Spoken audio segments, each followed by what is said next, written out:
നാമം വാഴ്ത്തപ്പെടുമാറാകട്ടെ. 2025 ഡിസംബർ മാസം 8-ാം തീയതി വെളിപ്പാട് പുസ്തക പഠന പരമ്പരയുടെ 43-ാമത്തെ ക്ലാസ്സിലേക്ക് ക്രിസ്തുയേശുവിൻ്റെ പരിശുദ്ധമായ നാമത്തിൽ ഏവരെയും വന്ദനം ചൊല്ലുന്നു. ദൈവമായ കർത്താവ് നമ്മെ ഏവരെയും ധാരാളമായി അനുഗ്രഹിക്കുമാറാകട്ടെ. ഉൾപ്രാവണാനന്തര സഭ എടുക്കപ്പെട്ട് കഴിഞ്ഞാൽ എവിടെയാകുന്നു എന്നുള്ള ചോദ്യത്തിൻ്റെ ഉത്തരം, അല്ലെങ്കിൽ ദൈവസഭ ഇവിടുന്ന് എടുക്കപ്പെട്ട് കഴിഞ്ഞാൽ എവിടെയായിരിക്കും എന്നതിനെക്കുറിച്ച് 2000 വർഷങ്ങൾക്ക് മുമ്പ് ദൈവത്തിൻ്റെ പുത്രനായിരിക്കുന്ന ക്രിസ്തു സഭയുടെ അധിപൻ തന്നെ, സഭ ആരാണോ സൃഷ്ടിച്ചവൻ തന്നെ വരാനുള്ള കാര്യങ്ങളെക്കുറിച്ച് പത്മോസ് ആത്മവിശുദ്ധിയിൽ സ്വർഗത്തിലേക്ക് എടുക്കപ്പെട്ട സ്വർഗീയ ദർശനത്തിൻ്റെ ആത്മവിശുദ്ധനായിരുന്ന യോഹന്നാന് ദൈവം വെളിപ്പെടുത്തി കൊടുത്ത വരാനുള്ള സംഭവങ്ങളുള്ള ബന്ധത്തിലെ പ്രധാനപ്പെട്ട സംഭവങ്ങളെക്കുറിച്ചാണ് നാം ചിന്തിച്ചുകൊണ്ടിരിക്കുന്നത്. അതിൽ നാം ഇപ്പോൾ പഠിച്ചുകൊണ്ടിരിക്കുന്നത് വെളിപ്പാട് 4-5 അധ്യായങ്ങളുള്ള ബന്ധത്തിലുള്ള കാര്യങ്ങളാണ് ചിന്തിക്കുന്നത്. അതിൽ 4-ാം അധ്യായം ദൈവസഭ എടുക്കപ്പെട്ട ശേഷമായിട്ടുള്ള കാര്യങ്ങളെക്കുറിച്ച് നമ്മൾ സവിസ്തരം ചിന്തിച്ചു, ആവർത്തിക്കുന്നില്ല. 5-ാം അധ്യായത്തിൻ്റെ പഠനത്തിലാണ് നാം ആയിരിക്കുന്നത്. അപ്പോൾ അവിടെ 5-ാം അധ്യായത്തിൽ വെളിപ്പെടുത്തിയിരിക്കുന്നത് കുഞ്ഞാടാം ദൈവത്തെ സ്വർഗത്തിൽ വെളിപ്പെടുത്തുന്നതിനെ കുറിച്ചാണ് ഇവിടെ രേഖപ്പെടുത്തിയിരിക്കുന്നത്. അപ്പോൾ പിതാവാം ദൈവത്തിൻ്റെ സിംഹാസനത്തിലിരിക്കുന്നവൻ്റെ കയ്യിലിരിക്കുന്ന വലങ്കയിരിക്കുന്ന അകത്തും പുറത്തും എഴുത്തുള്ള 7 മുദ്രയുടെ ഒരു പുസ്തകം യോഹന്നാൻ കണ്ടു. പുസ്തകത്തിൻ്റെ ആ പുസ്തകം തുറപ്പാനും അതിൻ്റെ മുദ്ര പൊട്ടിപ്പാനും യോഗ്യൻ ആരുള്ളൂ എന്ന് അത്യുച്ചത്തിൽ ഘോഷിക്കുന്ന ശക്തനായ ഒരു ദൂതനെയും കണ്ടു. ഇവിടെ ഈ സ്വർഗീയ സിംഹാസനത്തിൽ എടുക്കപ്പെടുന്ന ദൈവസഭയ്ക്ക് ശേഷമായി പിതാവാം ദൈവത്തെ പരിശുദ്ധാത്മാവിൻ്റെ നിറഞ്ഞ സാന്നിധ്യത്തിൽ മനുഷ്യ സൃഷ്ടികളിൽ നിന്ന് ആദ്യഫലമായിത്തീരുന്ന സർവ്വസൃഷ്ടിയുടെ ആദ്യഫലമായിത്തീരുന്ന ദൈവസഭ അവിടെ പിതാവാം ദൈവത്തെ അവർക്ക് ലഭിച്ച അധികാരമാകുന്ന പൊൻകിരീടം താഴെയിട്ടുകൊണ്ട് പിതാവാം ദൈവത്തെ മഹത്വപ്പെടുത്തുകയും ആരാധിക്കുകയും ചെയ്യുന്നതാണ് 4-ാം അധ്യായത്തിൻ്റെ പ്രതിപാദ്യ വിഷയം. എന്നാൽ 5-ാം അധ്യായത്തിലേക്ക് വരുമ്പോൾ കുഞ്ഞാടാം ദൈവം ആരാധനയ്ക്ക് യോഗ്യനോ എന്ന് ചോദിക്കുന്ന അനേകരുണ്ട്. പലരും പറയും യഹോവയാം ദൈവം മാത്രമാണ് ആരാധിക്കാൻ യോഗ്യൻ, പുത്രനാം ദൈവവും പരിശുദ്ധാത്മാവായ ദൈവവും യോഗ്യരല്ല എന്ന് പഠിപ്പിക്കുകയും ചിന്തിക്കുന്നവരുമുണ്ട്. ഈ വെളിപ്പാട് പുസ്തകത്തിൻ്റെ പഠനം ശരിയായ രീതിയിൽ മനസ്സിലാക്കിയെങ്കിൽ മാത്രമേ നമുക്ക് ആരാണ് ആരാധനയ്ക്ക് യോഗ്യൻ എന്നുള്ളത്, ആരാ ദൈവമെന്നും എന്നുള്ള നിരവധി സംശയങ്ങൾക്ക് മാറ്റമുണ്ടാകുകയുള്ളൂ. ചിലർക്കൊക്കെ പരിശുദ്ധാത്മാവിന് സ്തോത്രം പറയാൻ തന്നെ വലിയൊരു ബുദ്ധിമുട്ടുള്ള കാര്യമാണ്. മറ്റു ചിലർക്കാകട്ടെ യേശുക്രിസ്തു ആരാധനയ്ക്ക് യോഗ്യനാണോ എന്നുള്ള ചിന്തയുടെ ഒന്നാം ദൈവവും ഇല്ല, 2-ാം ദൈവവും ഇല്ല, 3-ാം ദൈവവും ഇല്ല. ദൈവം എന്നുള്ളത് തൃത്വമാണ്. അത് നമ്മൾ മനസ്സിലാക്കുന്നത് പിതാവ് പുത്ര പരിശുദ്ധാത്മാവ് സമത്വത്തിലാണ് വസിക്കുന്നത്. സമത്വം മുമ്പ് അത് പഠിപ്പിച്ചതുകൊണ്ട് അതുകൊണ്ട് ഞാൻ അതിലേക്ക് പോകുന്നില്ല. അപ്പോൾ പിതാവാം ദൈവത്തെ ആരാധിക്കുന്ന ആ ഒരു സ്വർഗീയ ആരാധനയ്ക്ക് ശേഷമായിട്ട് പുത്രനാം ദൈവത്തെ അഥവാ കുഞ്ഞാടാം ദൈവത്തെ ആരാധിക്കുന്നതിനെ കുറിച്ചാണ് 5-ാം അധ്യായത്തിൽ വെളിപ്പെടുത്തിയിരിക്കുന്നത്. അത് വെളിപ്പെടുത്തുമ്പോൾ അവിടെ യേശു ക്രിസ്തുവിനെ മറയപ്പെട്ടവനായിട്ട് കാണിച്ചിട്ട് അവനെ ഒരു പ്രധാന ദൗത്യ നിർവഹണത്തിന് വേണ്ടി, ശുശ്രൂഷയ്ക്ക് വേണ്ടി കണ്ടിരിക്കുന്നു എന്നത് വെളിപ്പെടുത്തുവാൻ വേണ്ടിയാണ് അവിടെ അവൻ മറയപ്പെട്ടിരിക്കുന്നത്. അപ്പോൾ അത് എന്താകുന്നു എന്നുള്ളതിൻ്റെ മർമ്മം നമ്മൾ മനസ്സിലാക്കുമ്പോൾ യേശു പ്രത്യക്ഷപ്പെടുന്നത്, അവിടെ സ്വർഗാസുഖതയെ വെളിപ്പെടുത്തുന്നത് ജയാളിയായ ക്രിസ്തുയേശു യഹൂദ ഗോത്രത്തിലെ സിംഹവും ദാവീദിൻ്റെ വേരുമായവനാണെന്ന് നാം ഇതേക്കുറിച്ച് നാം ചിന്തിച്ചിരുന്നു. അത് വേരെന്താണെന്നതിനെക്കുറിച്ച് നമ്മൾ കഴിഞ്ഞ ദിവസം നമ്മൾ ചിന്തിച്ചു. യഹൂദയുടെ സിംഹം എന്താണെന്ന് മനസ്സിലായി. വേര് എന്നുള്ളതിനെക്കുറിച്ച് ഒന്നും കൂടെ ഞാൻ വേണമെങ്കിൽ ഇന്ന് രാത്രിയിൽ അതിൻ്റെ ആഴം ഒന്നുകൂടെ അല്പം മനസ്സിലാക്കാൻ ഞാൻ താല്പര്യപ്പെടുന്നു. കാരണം ഈ വേരെന്ന കാര്യം പറഞ്ഞാണ് മലാഖിയുടെ പുസ്തകം അവസാനിപ്പിച്ചിരിക്കുന്നത്. പഴയ നിയമത്തിൻ്റെ അവസാന പുസ്തകമായിരിക്കുന്ന മലാഖിയുടെ പുസ്തകം എഴുതി അവസാനിപ്പിച്ചിരിക്കുന്നത് വേരിനോടുള്ള ബന്ധത്തിൽ പറഞ്ഞാണ്, വേരും കൊമ്പും ശേഷിപ്പിക്കാതെ. എന്നാൽ വെളിപ്പാട് പുസ്തകം എഴുതി അവസാനിപ്പിച്ചിരിക്കുന്നത് ദാവീദിന്റെ വേര് പറഞ്ഞ് അവസാനിപ്പിച്ചിരിക്കുക. അപ്പോൾ ഈ വേരിന്റെ പ്രാധാന്യത വലുതാണ്. അപ്പോൾ പഴയ നിയമത്തിൽ അവസാനിപ്പിച്ചിരിക്കുന്നത് പാപ മരണത്തിന്റെ അധികാരിയായ പിശാചിനെ കുറിച്ചും അവനിൽ നിന്ന് ഉത്ഭവിക്കുന്ന കൊമ്പുകളെക്കുറിച്ചും അവർ നിത്യനരകാഗ്നിയിലേക്ക് തള്ളപ്പെടും. ചൂള പോലെ കത്തുന്ന ദിവസത്തിലേക്ക് നിത്യനരകാഗ്നിയിലേക്ക് തള്ളപ്പെടുന്നുള്ള കാര്യം അവിടെ പറഞ്ഞ് അവസാനിപ്പിക്കുകയാണെങ്കിൽ, ഈ പുതിയ നിയമം എഴുതി അവസാനിപ്പിച്ചിരിക്കുന്നത് ദാവീദിന്റെ വേരും ആയുവെന്ന് പറഞ്ഞാണ് അവസാനിപ്പിച്ചിരിക്കുന്നത്. അപ്പോൾ ഈ വേരെന്ന് പറയുമ്പോൾ അത് ദൈവത്തെയാണ് വെളിപ്പെടുത്തുന്നത്. ദൈവം എന്നുള്ള സ്നേഹമാണ്. ദൈവം എന്നുള്ളതിൻ്റെ ഗോഡ് ഈസ് ലവ് നമുക്ക് എല്ലാവർക്കും അറിയാം. നമ്മൾ പറയും ദൈവം എന്ന് പറഞ്ഞാൽ സ്നേഹമാണ്. അപ്പോൾ ദൈവസ്നേഹത്തെയാണ് ഇവിടെ രേഖപ്പെടുത്തിയിരിക്കുന്നത്.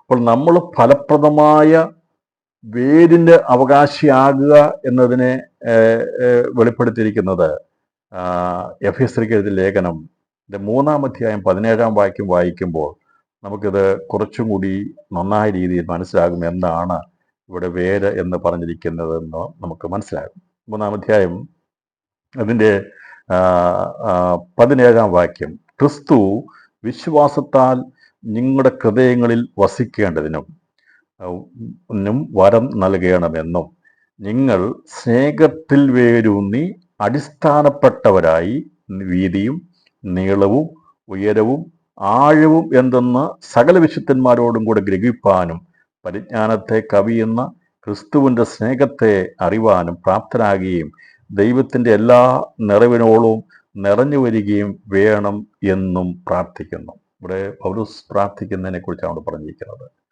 അപ്പോൾ സ്നേഹത്തിൽ വേരൂന്നണം. ഈ വേരും സ്നേഹവുമായിട്ട് ബന്ധമുണ്ട്. അപ്പം ദൈവം സ്നേഹമാകുന്നു. അപ്പോൾ വേരെന്ന് പറയുമ്പോൾ എന്താണ്? അത് ദൈവസ്നേഹത്തെയാണ് കാണിക്കുന്നത്. അപ്പോൾ നമ്മൾ എവിടെയാണ് വേരൂന്നേണ്ടത്? പുതിയ നിയമ വിശ്വാസികൾ വേരൂന്നിയിരിക്കുന്നത് നമ്മൾ നേരിട്ട് ദൈവസ്നേഹമാകുന്ന ക്രിസ്തുവിന്റെ ജീവനിലാണ് നാം വേരൂന്നിയിരിക്കുന്നത്. പഴയ നിയമത്തിൽ അത് മറവായിരുന്നു. എന്നാൽ അവരെയും വഹിച്ചിരുന്നത് ഈ വേരായിരുന്നു, ദൈവസ്നേഹമായിരുന്നു. അബ്രഹാമിനെ വഹിച്ചിരുന്നതും ഹാബേലിനെ വഹിച്ചതും നോഹയെ വഹിച്ചതും അങ്ങനെ പഴയ നിയമത്തിന്റെ വിശുദ്ധന്മാരെ എല്ലാം വഹിച്ചത് ദൈവസ്നേഹമായിരുന്നു. ഈ വേരാകുന്ന ദൈവസ്നേഹത്തിലാണ് ഒലിവ് മരങ്ങളെ കാണിക്കുന്നത്. കർത്താവിന്റെ ശ്രേഷ്ഠന്മാരായിരിക്കുന്ന പഴയ നിയമത്തിന്റെ വിശുദ്ധന്മാരെ മുഴുവനും ചുമക്കുന്നത് അഥവാ ദൈവകാരണബോധനാണ് എന്നാണ് സ്നേഹം, ദൈവസ്നേഹമാണ് വേരായിട്ട് വെളിപ്പെടുത്തിയിരിക്കുന്നത്. അപ്പോൾ ആ വേരിനോട് നേരിട്ട് നമ്മെ ബന്ധപ്പെടുത്തിയത് കുഞ്ഞാടിന്റെ രക്തമാണ്, ജീവനാണ്. ദൈവസ്നേഹത്തോട് നമ്മെ ബന്ധപ്പെടുത്തി. അതുകൊണ്ടാണ് നിങ്ങൾ സ്നേഹത്തിൽ വേരൂന്നി. നമ്മുടെ വേര് റൂട്ടഡ് ചെയ്തിരിക്കുന്നത് ദൈവസ്നേഹത്തിലാണ് നമ്മുടെ വേരുകൾ. അപ്പൊ നമുക്കറിയാം, വേര് പിടിക്കുന്നതിനെ കുറിച്ച് അറിയാം. നമ്മളത് ചെറിയ ചെടിയൊക്കെ വളർത്തി വരുമ്പോൾ വേര് പിടിച്ചിരിക്കുന്നത് നമുക്ക് കാണാൻ സാധിക്കുമ്പോൾ നല്ല വേര് പിടിച്ച് അത് നിൽക്കുന്നതുമായിട്ട് നിൽക്കുകയാണെങ്കിൽ നല്ല ഫലം കായ്ക്കും. നാം എത്രമാത്രമാണോ ആഴത്തിൽ ക്രിസ്തുവിന്റെ സ്നേഹത്തിലേക്ക് നമ്മുടെ വേരിറങ്ങുവാൻ കഴിയുമോ എന്ന് പറഞ്ഞാൽ നമ്മുടെ ജീവിതം അതിലേക്ക് എത്താൻ കഴിയുമോ അത്രമാത്രം നാം ഫലം കായ്പാനിടയായിത്തീരും. അപ്പോൾ എന്താണ് വേരെന്ന് പറയുമ്പോൾ പഴയ നിയമത്തിൽ പറഞ്ഞിരിക്കുന്ന വേര് മലാഖയുടെ അവസാനം പറഞ്ഞിരിക്കുന്നത് അത് വൈരാഗ്യത്തിന്റെയും കയ്പിന്റെയായതായിരുന്നു. എന്നാൽ പുതിയ നിയമത്തിന്റെ വേര് ക്രിസ്തുയേശു ദൈവസ്നേഹത്തെ വെളിപ്പെടുത്തി, സാക്ഷാൽ സ്നേഹത്തെ വെളിപ്പെടുത്തിയ വേരാണ് യേശു ക്രിസ്തു. അവനാണ് അടിസ്ഥാനം, അവനിലാണ് സകല വിശുദ്ധന്മാരും നിൽക്കുന്നത്. അതുകൊണ്ടാണ് ആ വേരിനോടുള്ള ബന്ധത്തിൽ അവിടെ വെളിപ്പെടുത്തിയിരിക്കുന്നെങ്കിൽ ഇവിടെ നമുക്ക് മനസ്സിലാക്കാൻ, നാം വേരൂന്നി സ്നേഹത്തിൽ വേരെന്ന് പറയുമ്പോൾ വേരാകുന്ന ക്രിസ്തു എന്ന് പറയുമ്പോൾ ദൈവസ്നേഹം, ദൈവം സാക്ഷാൽ ദൈവമാണ്. ആ സ്നേഹത്തിലാണ് ദൈവസഭ നിൽക്കുന്നത്. നമ്മൾ എവിടെയാ നിൽക്കുന്നത്? ദൈവം തൻ്റെ സ്നേഹത്തിൽ തൻ്റെ പുത്രനെ നമുക്ക് വേണ്ടി നൽകി. ആ സ്നേഹം നാം തിരിച്ചറിഞ്ഞു, അതിലാണ് നാം നിൽക്കുന്നത് എന്നാണ് ഇവിടെ പ്രസ്താവിച്ചത്. അതുകൊണ്ടാണ് ആ സ്നേഹം നിലനിൽക്കുന്നതാണ്, എന്നേക്കും നിലനിൽക്കുന്നതാണ്. ആകയാൽ വിശ്വാസം, പ്രത്യാശ, സ്നേഹം, ഇവ മൂന്നും നിലനിൽക്കുന്ന വലിയതോ സ്നേഹം തന്നെ. അത് പറഞ്ഞ അർത്ഥം, ആകയാൽ വിശ്വാസം, പ്രത്യാശ ഇതെല്ലാം തീർന്നു പോകും, ഇതെല്ലാം അസ്തമിക്കുന്നതാണ്, ഇതെല്ലാം മാറ്റം വരുന്നതാണ്. വിശ്വാസത്തിന്റെ സമയം നമ്മൾ ദൈവസേനയിൽ എടുക്കപ്പെട്ട് കഴിഞ്ഞപ്പോൾ നമുക്ക് പിന്നെ വിശ്വസിക്കേണ്ട ആവശ്യമില്ല. നമ്മൾ കർത്താവിൽ ചേർക്കപ്പെട്ട് നമുക്ക് പ്രത്യാശിക്കേണ്ട ആവശ്യമില്ല. ആകയാൽ വിശ്വാസം എന്നാൽ എന്നേക്കുന്ന സ്നേഹത്തിന് ഒരു നാളും മാറ്റമില്ല. അതുകൊണ്ട് ആകയാൽ വിശ്വാസം, പ്രത്യാശ, സ്നേഹം ഇവ മൂന്നും നിലനിൽക്കുന്ന അവയിൽ വലിയതോ സ്നേഹം തന്നെ. അപ്പോൾ വിശ്വാസത്തിന്റെ നമ്മളെ വിശ്വാസം അന്തിമമായിരിക്കുന്ന ഒരു ദിവസത്തിൽ നമ്മൾ എത്തിച്ചേരും. കർത്താവ് നമ്മൾ എടുത്തു കഴിഞ്ഞാൽ പിന്നെ നമ്മൾ എന്തിനാ നമ്മൾ പിന്നെ വിശ്വാസത്തിന്റെ അല്ല, ദൈവത്തോട് ചേർന്നു. വിശ്വാസത്തിന്റെ നായകനും പൂർത്തി വരുന്ന ക്രിസ്തുവിനായിട്ട് നമ്മൾ എന്ത് ചെയ്തു? നാം വിശ്വാസത്തെ തികവിലെത്തിച്ചേർന്നു. വിശ്വാസത്തിന്റെ ജീവിതം ഓട്ടം നമ്മുടെ ആ പ്രയത്നം തീർന്നു. അതോടുകൂടി നമ്മുടെ പ്രത്യാശയും എന്ത് ചെയ്തു? സമ്പൂർത്തീകരിക്കപ്പെടുന്നു. എന്നാൽ അവയിൽ വലിയതോ സ്നേഹമെന്ന് പറഞ്ഞിരിക്കുന്നത് അത് അനന്തമാണ്, നിത്യമാണ്, എന്നേക്കുമുള്ളതാണ്. അതുകൊണ്ടാണ് ദൈവം സ്നേഹമാകുന്നു എന്ന് പറഞ്ഞിരിക്കുന്നത്. ആരംഭമില്ലാത്ത അവസാനമില്ലാത്ത സ്നേഹത്തെയാണ് വെളിപ്പെടുത്തിയിരിക്കുന്നത്. ആകയാൽ വിശ്വാസം, പ്രത്യാശ, സ്നേഹം എന്നിവ നിലനിൽക്കുന്നു. അവയിൽ വലിയതോ എന്നാൽ സ്നേഹമോ അവയിൽ ഏറ്റവും വലിയതാണ്. ഈ ഒരർത്ഥത്തിലാണ് മനസ്സിലാക്കേണ്ടത്. നമ്മൾ വിശ്വസിക്കുന്നു, പ്രത്യാശിക്കുന്നു. വിശ്വാസം പ്രത്യാശയും എന്ത് ചെയ്യും? കർത്താവിൻ്റെ വരവെങ്കിൽ അതിൻ്റെതായ പൂർത്തീകരണം നടത്തി കഴിയുമ്പോൾ അവനോട് നാം ആ വിശ്വാസത്തിൻ്റെ പ്രത്യാശ എത്തിക്കഴിയുമ്പോൾ ദൈവസ്നേഹത്തിൻ്റെ ആഴം നമുക്ക് മനസ്സിലാക്കാൻ സാധിക്കും. അതുകൊണ്ട് ദിവസങ്ങളിൽ വിശ്വാസത്തിൽ വേരൂന്നി നമ്മൾ സ്നേഹത്തിൽ വേരൂന്നി അടിസ്ഥാനപ്പെട്ടവരായി വീതിയും നീളവും ഉയരവും ആഴവും എന്തെന്ന് സകല വിശുദ്ധന്മാരോടും ഗ്രഹിപ്പാൻ. എന്താണ് നീളം, എന്താണ് വീതി, എന്താണ് ഉയരം എന്നുള്ളതിനെ കുറിച്ച് ഞാൻ ഏതോ ഒരു ദിവസം ഈ സബ്ജക്റ്റ് എടുത്തിട്ടുള്ളതാണ്, ഞാൻ ഓർക്കുന്നു. എന്താണ് നീളവും വീതിയും ഉയരവും എന്നുള്ളത് നമുക്ക് മനസ്സിലാക്കിയെടുക്കുവാൻ വേണ്ടി നാം ചിന്തിച്ചു. എന്താണ് നീളം, എന്താണ് വീതി, എന്താണ് ഉയരം? പാടാറുണ്ട് ആ ദൈവത്തിൻ്റെ ധനം, ജ്ഞാനം, അറിവ് എന്നിവയുടെ ആഴമേ. അപ്പോൾ ദൈവത്തിൻ്റെ ആഴം എന്നുള്ളത് ദൈവത്തിൻ്റെ ധനം, ജ്ഞാനം, അറിവ് എന്നിവ, ദൈവത്തിൻ്റെ ധനം, ജ്ഞാനം, അറിവ് എന്നിവയാണ്. അതാണ് നീളത്തെയും വീതിയെയും ഉയരത്തെക്കുറിച്ച് പറഞ്ഞിരിക്കുന്നത്. അപ്പോൾ ഇവിടെ പറഞ്ഞിരിക്കുന്നത് നിങ്ങൾ ഹൃദയങ്ങളിൽ വീതിയും നീളവും ഉയരവും, വീതിയും നീളവും ഉയരവും. നമുക്ക് പുതിയ യെരൂശലേമിനെ കുറിച്ച് അളക്കുമ്പോൾ നഗരത്തിൻ്റെ നീളവും വീതി ഉയരവും അളക്കുന്നുണ്ട്, നഗരമതിലിൻ്റെ വീതി നീളമൊക്കെ അളക്കുന്നുണ്ട്. പക്ഷെ അതിൻ്റെ അത് അളക്കാത്ത ഒന്നുണ്ട്, മന്ദിരത്തിൻ്റെ നീളവും വീതി ഉയരവും അളന്നിട്ടില്ല. അത് കുഞ്ഞാടാകുന്നതുകൊണ്ടാണ് അളക്കാത്തത്. അപ്പം ഈ വെളിപ്പാട് പുസ്തകത്തെക്കുറിച്ച് നല്ലൊരു ചിന്ത ഉണ്ടെങ്കിൽ മാത്രമേ, അതേക്കുറിച്ച് മനസ്സിലാക്കിയെടുക്കാൻ കഴിഞ്ഞെങ്കിൽ മാത്രമേ ഇത് മനസ്സിലാക്കിയെടുക്കാൻ കഴിയത്തുള്ളൂ. പ്രിയപ്പെട്ടവരെ, എവിടെയെങ്കിലും കുറച്ച് ഭാഗം വായിച്ചു വെച്ചിട്ട് അത് തന്നെ പിന്നെയും പറഞ്ഞുകൊണ്ടൊരു കാര്യമൊന്നുമില്ല. നാം ഈ പഠനത്തിൽ മുന്നോട്ട് പോകണം. അവിടെ നഗരത്തിൻ്റെ അളന്നു, നമ്മൾ അതിലേക്ക് വരും. നഗരം അളന്നു, ഇത്ര നീളി, എത്ര വീതി, ഇത്ര ഉയരമെന്ന് പറഞ്ഞിട്ടുണ്ട്. പക്ഷെ എന്നാൽ മന്ദിരത്തെക്കുറിച്ച് പറഞ്ഞിട്ടില്ല. കാരണം എന്താണെന്നറിയാമോ? മന്ദിരം അളക്കപ്പെടാൻ കഴിയത്തില്ല. അത് കുഞ്ഞാടാണ്, കുഞ്ഞാടൻ്റെ മന്ദിരമാകുന്നു. അവൻ്റെ സ്നേഹം അളന്ന് തിട്ടപ്പെടുത്താൻ കഴിയത്തില്ല. നഗരത്തെ അളക്കാൻ കഴിയും, മതിലിനെ അളക്കാൻ കഴിയും, ഗോപുരങ്ങളോടുള്ള ബന്ധത്തിലും അത് വെളിപ്പെടുത്തിയിട്ടുണ്ട് പ്രിയപ്പെട്ടവരെ. എന്നാൽ അതിൻ്റെ അകത്തുള്ള മന്ദിരത്തെക്കുറിച്ച് പറഞ്ഞിട്ടില്ല. അളക്കാൻ വഴി അളവറ്റ സ്നേഹമാണ് ദൈവം അവനോട് ചേരുന്ന ആദ്യജാതന്മാരുടെ സഭയും അളവറ്റ സ്നേഹമുള്ളവരായിരിക്കണം. ക്രിസ്തുവിനെ അളന്നല്ല നാം സ്നേഹിക്കുന്നത്. ജീവൻ തന്ന ദൈവത്തെ നാം അളവില്ലാത്ത സ്നേഹം, ആ സ്നേഹത്തിലെത്തുന്നതിനെയാണ് തികവ് പ്രാപിക്കുക എന്ന് രേഖപ്പെടുത്തിയിരിക്കുന്നത്. വെളിപ്പാട് 21 അധ്യായം വായിച്ചാൽ മതി. അതിൻ്റെ അകത്ത് നഗരത്തെ അളക്കുന്നുണ്ട്, നഗരമതിലിനെ അളക്കുന്നുണ്ട്, നീളവും വീതി ഉയരവും എന്നൊക്കെ പറഞ്ഞു പോകുന്നുണ്ടെങ്കിലും മന്ദിരം അതിൽ കണ്ടില്ല. കർത്താവും കുഞ്ഞാടും അതിൻ്റെ മന്ദിരമാകുന്നു. അതിനെ അളക്കാത്തതിൻ്റെ കാരണം, അത് കാണാത്തതിൻ്റെ കാരണം മറ്റൊന്നുമല്ല, അത് തേജസ് ഉള്ളത് കൊണ്ട് യോഹന്നാൻ അത് കാണാൻ കഴിയുന്നില്ല, ഉള്ളിലേക്കുള്ളത് കാണാൻ കഴിയുന്നില്ല.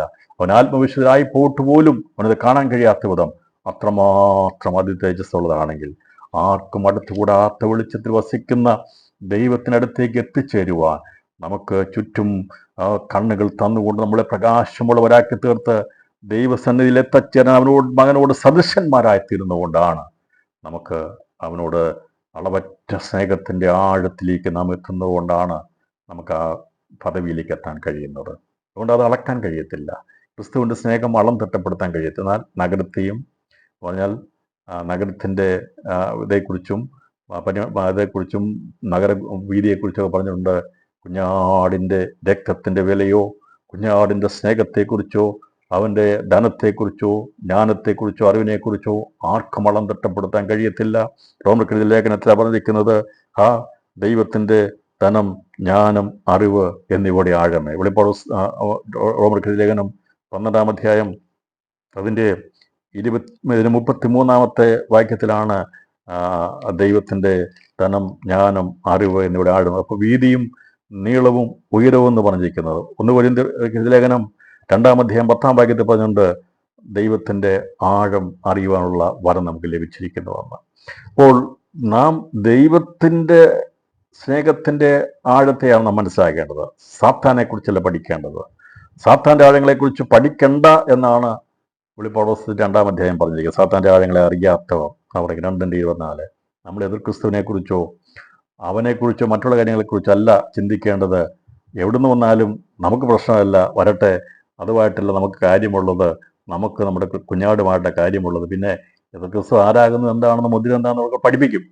പക്ഷെ അതിൻ്റെ വലിയൊരു തിയറിയിലേക്ക് ഞാൻ പോകുന്നില്ല. ഞാൻ പറഞ്ഞല്ലോ, യേശുവിനെ കുറിച്ച് പഠിപ്പിക്കുന്നതിനേക്കാൾ കൂടുതലായിട്ട് ഞാനിപ്പോൾ എതിർ ക്രിസ്തുവിനെ കുറിച്ച് എന്തെങ്കിലുമൊക്കെ കാര്യം പറഞ്ഞിരുന്നെങ്കിൽ ഒരുപാട് പേര് ഇത് കേൾക്കാൻ തയ്യാറായിട്ട് വന്നേനെ. ഒരുപാട് പേര് ഇഷ്ടപ്പെട്ട് വന്നേനെ.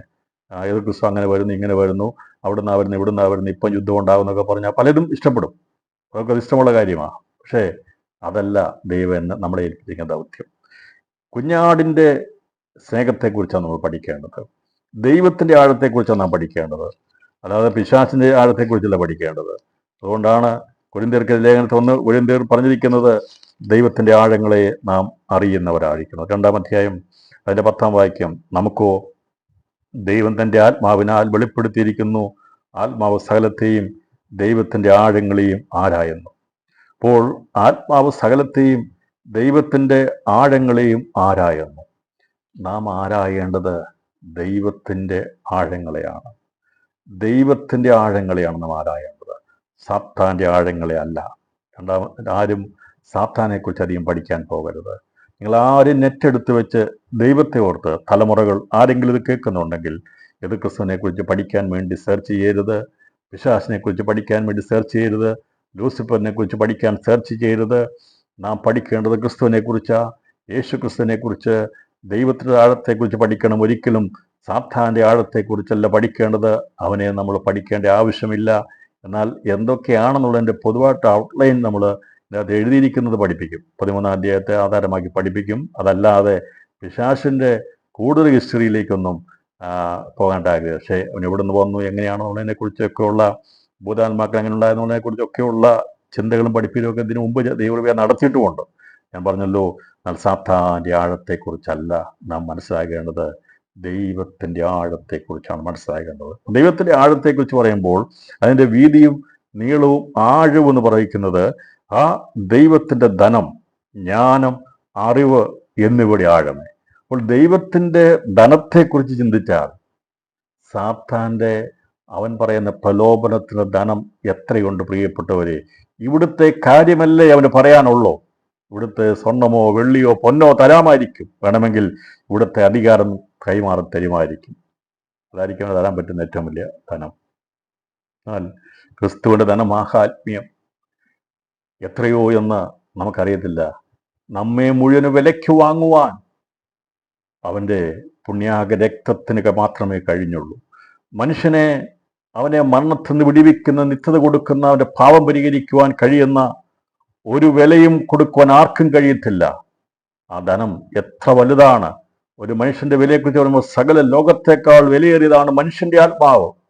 അപ്പോൾ ലോകത്തേക്കാൾ വിലയേറിയ മനുഷ്യനെ വിലയ്ക്ക് വാങ്ങുവാൻ അവൻ്റെ ജീവൻ എത്ര വിലയേറിയതാണ്. അതുകൊണ്ടാണ് പറയുന്നത് വിലയേറി കുഞ്ഞാടിൻ്റെ വിലയേറിയ രക്തം എന്ന് പറഞ്ഞിരിക്കുന്നത്. വിലമതിക്കാൻ കഴിയാത്ത കുഞ്ഞാടിൻ്റെ ജീവനാകുന്ന രക്തം, അതാണ് ധനം. അതിൻ്റെ ആഴം മനസ്സിലാക്കണം. ആ ആഴത്തെക്കുറിച്ച് മനസ്സിലാക്കണം. യേശു ക്രിസ്തുവിൻ്റെ ജീവന്റെ വിലയുടെ ആഴം മനസ്സിലാക്കണം. അതാണ് ധനം. ഇവിടുത്തെ 1 കോടിയോ 2 കോടിയോ 10 കോടിയോ 100 കോടിയോ 1000 കോടിയോ ആകട്ടെ പ്രിയപ്പെട്ടവരെ, അതെല്ലാം പ്രിന്റ് ചെയ്തിരിക്കുന്ന ഈ ലോകത്തിന്റെ കറൻസികളാണ്. അതെല്ലാം മാറിപ്പോകും, ഇല്ലാതായിത്തീരും.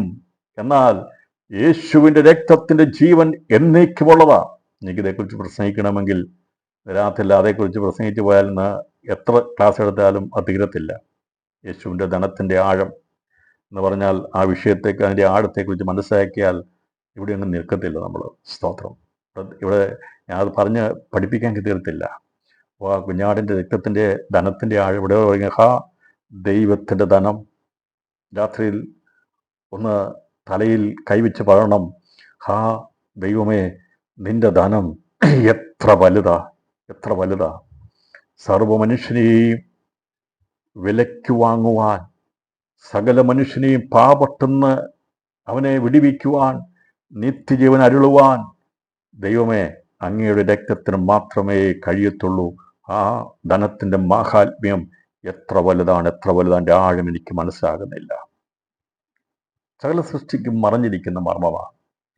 ഇങ്ങനെ ഒരു സൃഷ്ടിക്ക് വേണ്ടി ദൈവം തന്നെ വന്ന് മരിച്ച് അവരെ രക്ഷിക്കുന്നൊന്നും ആരും ഉദ്ദേശിച്ചതല്ല. ഒരാളുടെയും ബുദ്ധിയിൽ പ്രവേശിച്ച കാര്യമില്ലത്. എന്നാൽ അനാദിയിലെ ദൈവത്തിന്റെ പദ്ധതിയായിരുന്നു നമ്മെ വിലയുള്ളവരാക്കി മാറ്റുവാൻ. വിലമതിക്കാത്ത പുണ്യാക രക്തം കൊണ്ട് വിലയ്ക്ക് വാങ്ങി. അതാണ് ധനം. അതുകൊണ്ടാണ് ഇവിടുത്തെ വെള്ളി, പൊന്ന്, സ്വർണം, ഇവിടുത്തെ തങ്കം, ഇതെല്ലാം നമ്മൾ നോക്കുമ്പോൾ ഇതൊന്നും ഇതിനു മുമ്പിൽ ഒന്നുമല്ല. നമ്മെ വിലയ്ക്ക് വാങ്ങിയതുകൊണ്ട്, വിലയുള്ളവരായതുകൊണ്ട് ഇന്ന് രാത്രി പറയണം, ഞാൻ വിലയേറിയവനും മാന്യനുമാണ്. എൻ്റെ പിമ്പിൽ ദൈവം വില തന്നിരിക്കുന്നത് കുഞ്ഞാടിൻ്റെ രക്തമാണ്. നമ്മെ വില കൊടുത്ത് വാങ്ങിയത് ഇവിടുന്ന് മണ്ണിൽ നിന്ന് കൊണ്ടുവരുന്ന എന്തെങ്കിലും വസ്തുക്കൾ കൊണ്ടല്ല. അപ്പോൾ ഞാൻ കഴിഞ്ഞ ദിവസം പേപ്പർ വായിച്ചു, ഒരു പ്ലെയിൻ വളരെ താഴ്ന്ന് പറക്കാൻ പോവുകയാണ്. കാരണം സർവേ നടത്താൻ പോവുകയാണ്. അവർ നോക്കുന്നത് എന്തെല്ലാം ധാതു ലവണങ്ങൾ മണ്ണിനടിയിൽ ഉണ്ടെന്നുള്ളത് നോക്കാൻ വേണ്ടി 20 km/h സ്പീഡിൽ 200 മീറ്റർ ഉയരത്തിൽ പ്ലെയിൻ പറക്കാൻ പോകുക എന്നാണ് പറഞ്ഞത്. പല സ്ഥലങ്ങളും പറന്നു. അവർ കണ്ടുപിടിക്കാൻ പോകുന്നത് സ്വർണ്ണം എവിടെയുണ്ട്, വെള്ളി എവിടെയുണ്ട്, കോബോൾട്ട് എവിടെയുണ്ട്, നിക്കൽ എവിടെയുണ്ടെന്ന് കണ്ടുപിടിക്കാൻ വേണ്ടി അവർ പറക്കാൻ പോകുന്നത്. അവർ പേടിക്കണ്ടെന്ന് പറഞ്ഞ് അവർ അറിയിച്ചിട്ടുണ്ട്. അങ്ങനെ ഒരു പ്ലെയിൻ താഴ്ന്ന് പറക്കുന്നത് മറ്റൊന്നിനും വേണ്ടിയല്ല, ഭൂമിക്കടിയിലുള്ള ധാതു വസ്തുക്കൾ എവിടെയൊക്കെ ഉണ്ട്, സ്വർണം, വെള്ളി, ഇങ്ങനെയുള്ള വസ്തുക്കൾ എവിടെയൊക്കെ ഉണ്ട് കണ്ടുപിടിക്കാൻ വേണ്ടിയുള്ള സർവേ ഓഫ് ഇന്ത്യ അവർ നടത്താൻ പോകുന്നുണ്ട്. പിന്നെ കണ്ടുപിടിച്ച് അവർ എവിടെയൊക്കെ ഉണ്ടെന്ന് മനസ്സിലാക്കിയെടുക്കും. അപ്പം അങ്ങനെ ഒരു പ്ലെയിൻ താഴ്ന്ന് പറക്കുന്നൊക്കെ പറഞ്ഞിട്ടുണ്ട്. അത് പേടിക്കൊന്നും വേണ്ട, അതിനു വേണ്ടിയാണ്. അപ്പോൾ അവർ കണ്ടുപിടിക്കുന്ന ഇവിടെ മണ്ണിനടിയിൽ എന്തെല്ലാം ഉണ്ടെന്നുള്ളത് കണ്ടുപിടിച്ച് അതെല്ലാം ഇവിടെ നമുക്കറിയാം. അപ്പം ഇതിൻ്റെയൊക്കെ വില കൂടിക്കൊണ്ടിരിക്കുക.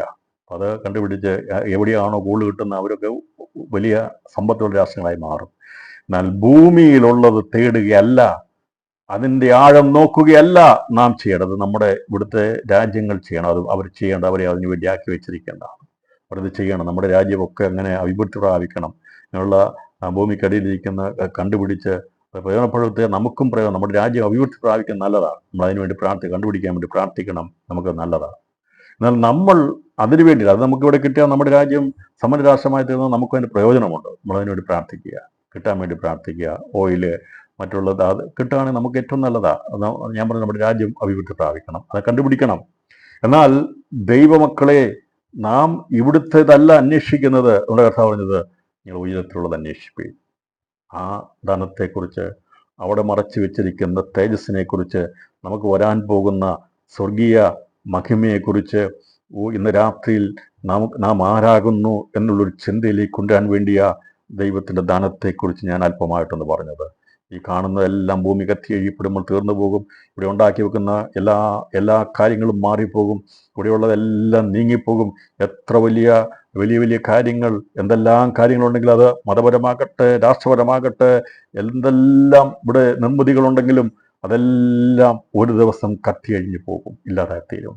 എന്നാൽ യേശു ക്രിസ്തു മുഖാന്തരം അവൻ്റെ രക്തം കൊണ്ട് വിലയ്ക്ക് വാങ്ങുന്ന അവൻ്റെ സ്നേഹത്തിൽ വളരുന്നവർ മാത്രമേ നിത്യതയിൽ കാണുകയുള്ളൂ, ദൈവത്തോടൊപ്പം കാണുകയുള്ളൂ എന്നുള്ള ആ ധനത്തെ മനസ്സിലാക്കി ദിവസങ്ങളിൽ സുവിശേഷത്തിൽ മറഞ്ഞിരിക്കുന്ന ധനം അത് ക്രിസ്തുവാണ്. വചനത്തിൻ്റെ ധനം എത്രയാണെന്ന് മനസ്സിലാക്കി ഈ ദിവസം നമ്മുടെ ജീവിതത്തെ ദൈവസന്നിധിയിൽ ഏൽപ്പിച്ചു. കർത്താവേ, അങ്ങയുടെ ആ വിലയേറിയ രക്തമാണ് എന്നെ വിലയ്ക്ക് വാങ്ങിയത് അതെത്ര ഉന്നതമാണ്, നിലനിൽക്കുന്നതാണ്, എന്നേക്കുമുള്ളതാണെന്ന് മനസ്സിലാക്കണം. രണ്ടാമത് പറഞ്ഞിരിക്കുന്നത് ജ്ഞാനം.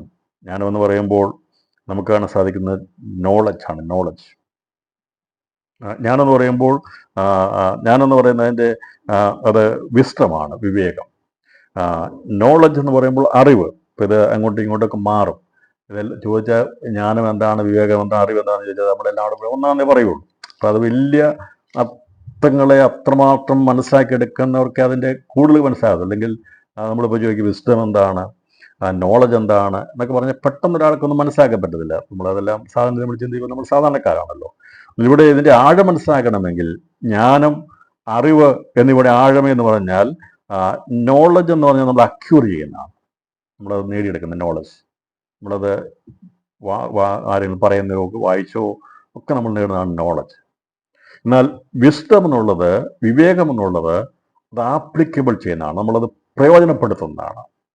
ഒന്ന് നോളജ് എന്നുള്ളത് നമ്മൾ അറിയുന്നതാണ്, നമ്മൾ ശേഖരിക്കുന്നതാണ്, നമുക്കത് മനസ്സിലാക്കിയെടുക്കാൻ സാധിക്കും. നമ്മൾ വായിച്ച് മനസ്സിലാക്കിയെടുക്കുന്നത്. ഇപ്പം ഞാനൊരു ഉദാഹരണം പറയാം എന്താണെന്നുള്ളത്. ഇത് നമ്മൾ ട്രാഫിക് ലൈറ്റ് കാണും. റെഡ് ലൈറ്റ് കണ്ടാൽ വണ്ടി നിർത്തണം എന്നുള്ളത് എന്താണത്? അത് നോളജാണ്, അറിവാണ്.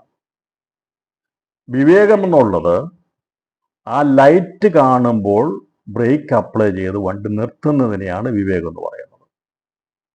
കാര്യം മനസ്സിലായോ? അറിവാണ് നമുക്ക് ലഭിക്കുന്നത്, എല്ലാം അറിവാണ്. പക്ഷെ അറിവ് അത് പ്രയോജനപ്പെടുത്തുന്നില്ലെങ്കിൽ എന്ത് ചെയ്തു? അപകടമായി. അപ്പോൾ അറിവ് പ്രയോജനപ്പെടുത്തുന്നില്ലെങ്കിൽ, നമുക്ക് നല്ല അറിവുകൾ നമ്മുടെ ജീവിതത്തിൽ പ്രയോജനപ്പെടുത്തുന്നില്ലെങ്കിൽ നാം എന്ത് ചെയ്യും? അപകടത്തിൽപ്പെടും. ഇനി തിരിച്ച് നമുക്ക് ഏദനിലേക്ക് പോകാം. ഏദനിൽ ദൈവം മനുഷ്യനെ സൃഷ്ടിച്ച് ദൈവത്തിൻ്റെ വിവേകം മനുഷ്യനിൽ ഊതിയിരുന്നു, ആദത്തിലും ഹവ്വയിലും കൊടുത്തിരുന്നു. ദൈവം ഒരു അറിവ് പറഞ്ഞു കൊടുത്തിരുന്നു. അറിവിൻ്റെ വൃക്ഷഫലം തിന്നരുത്, തിന്നാൾ നീ മരിക്കുമെന്ന് പറഞ്ഞിരുന്നു. അപ്പോൾ ഇത് മറ്റൊരറിവ് സാത്താൻ വന്ന് പറഞ്ഞു. അങ്ങനെയൊക്കെയാണോ?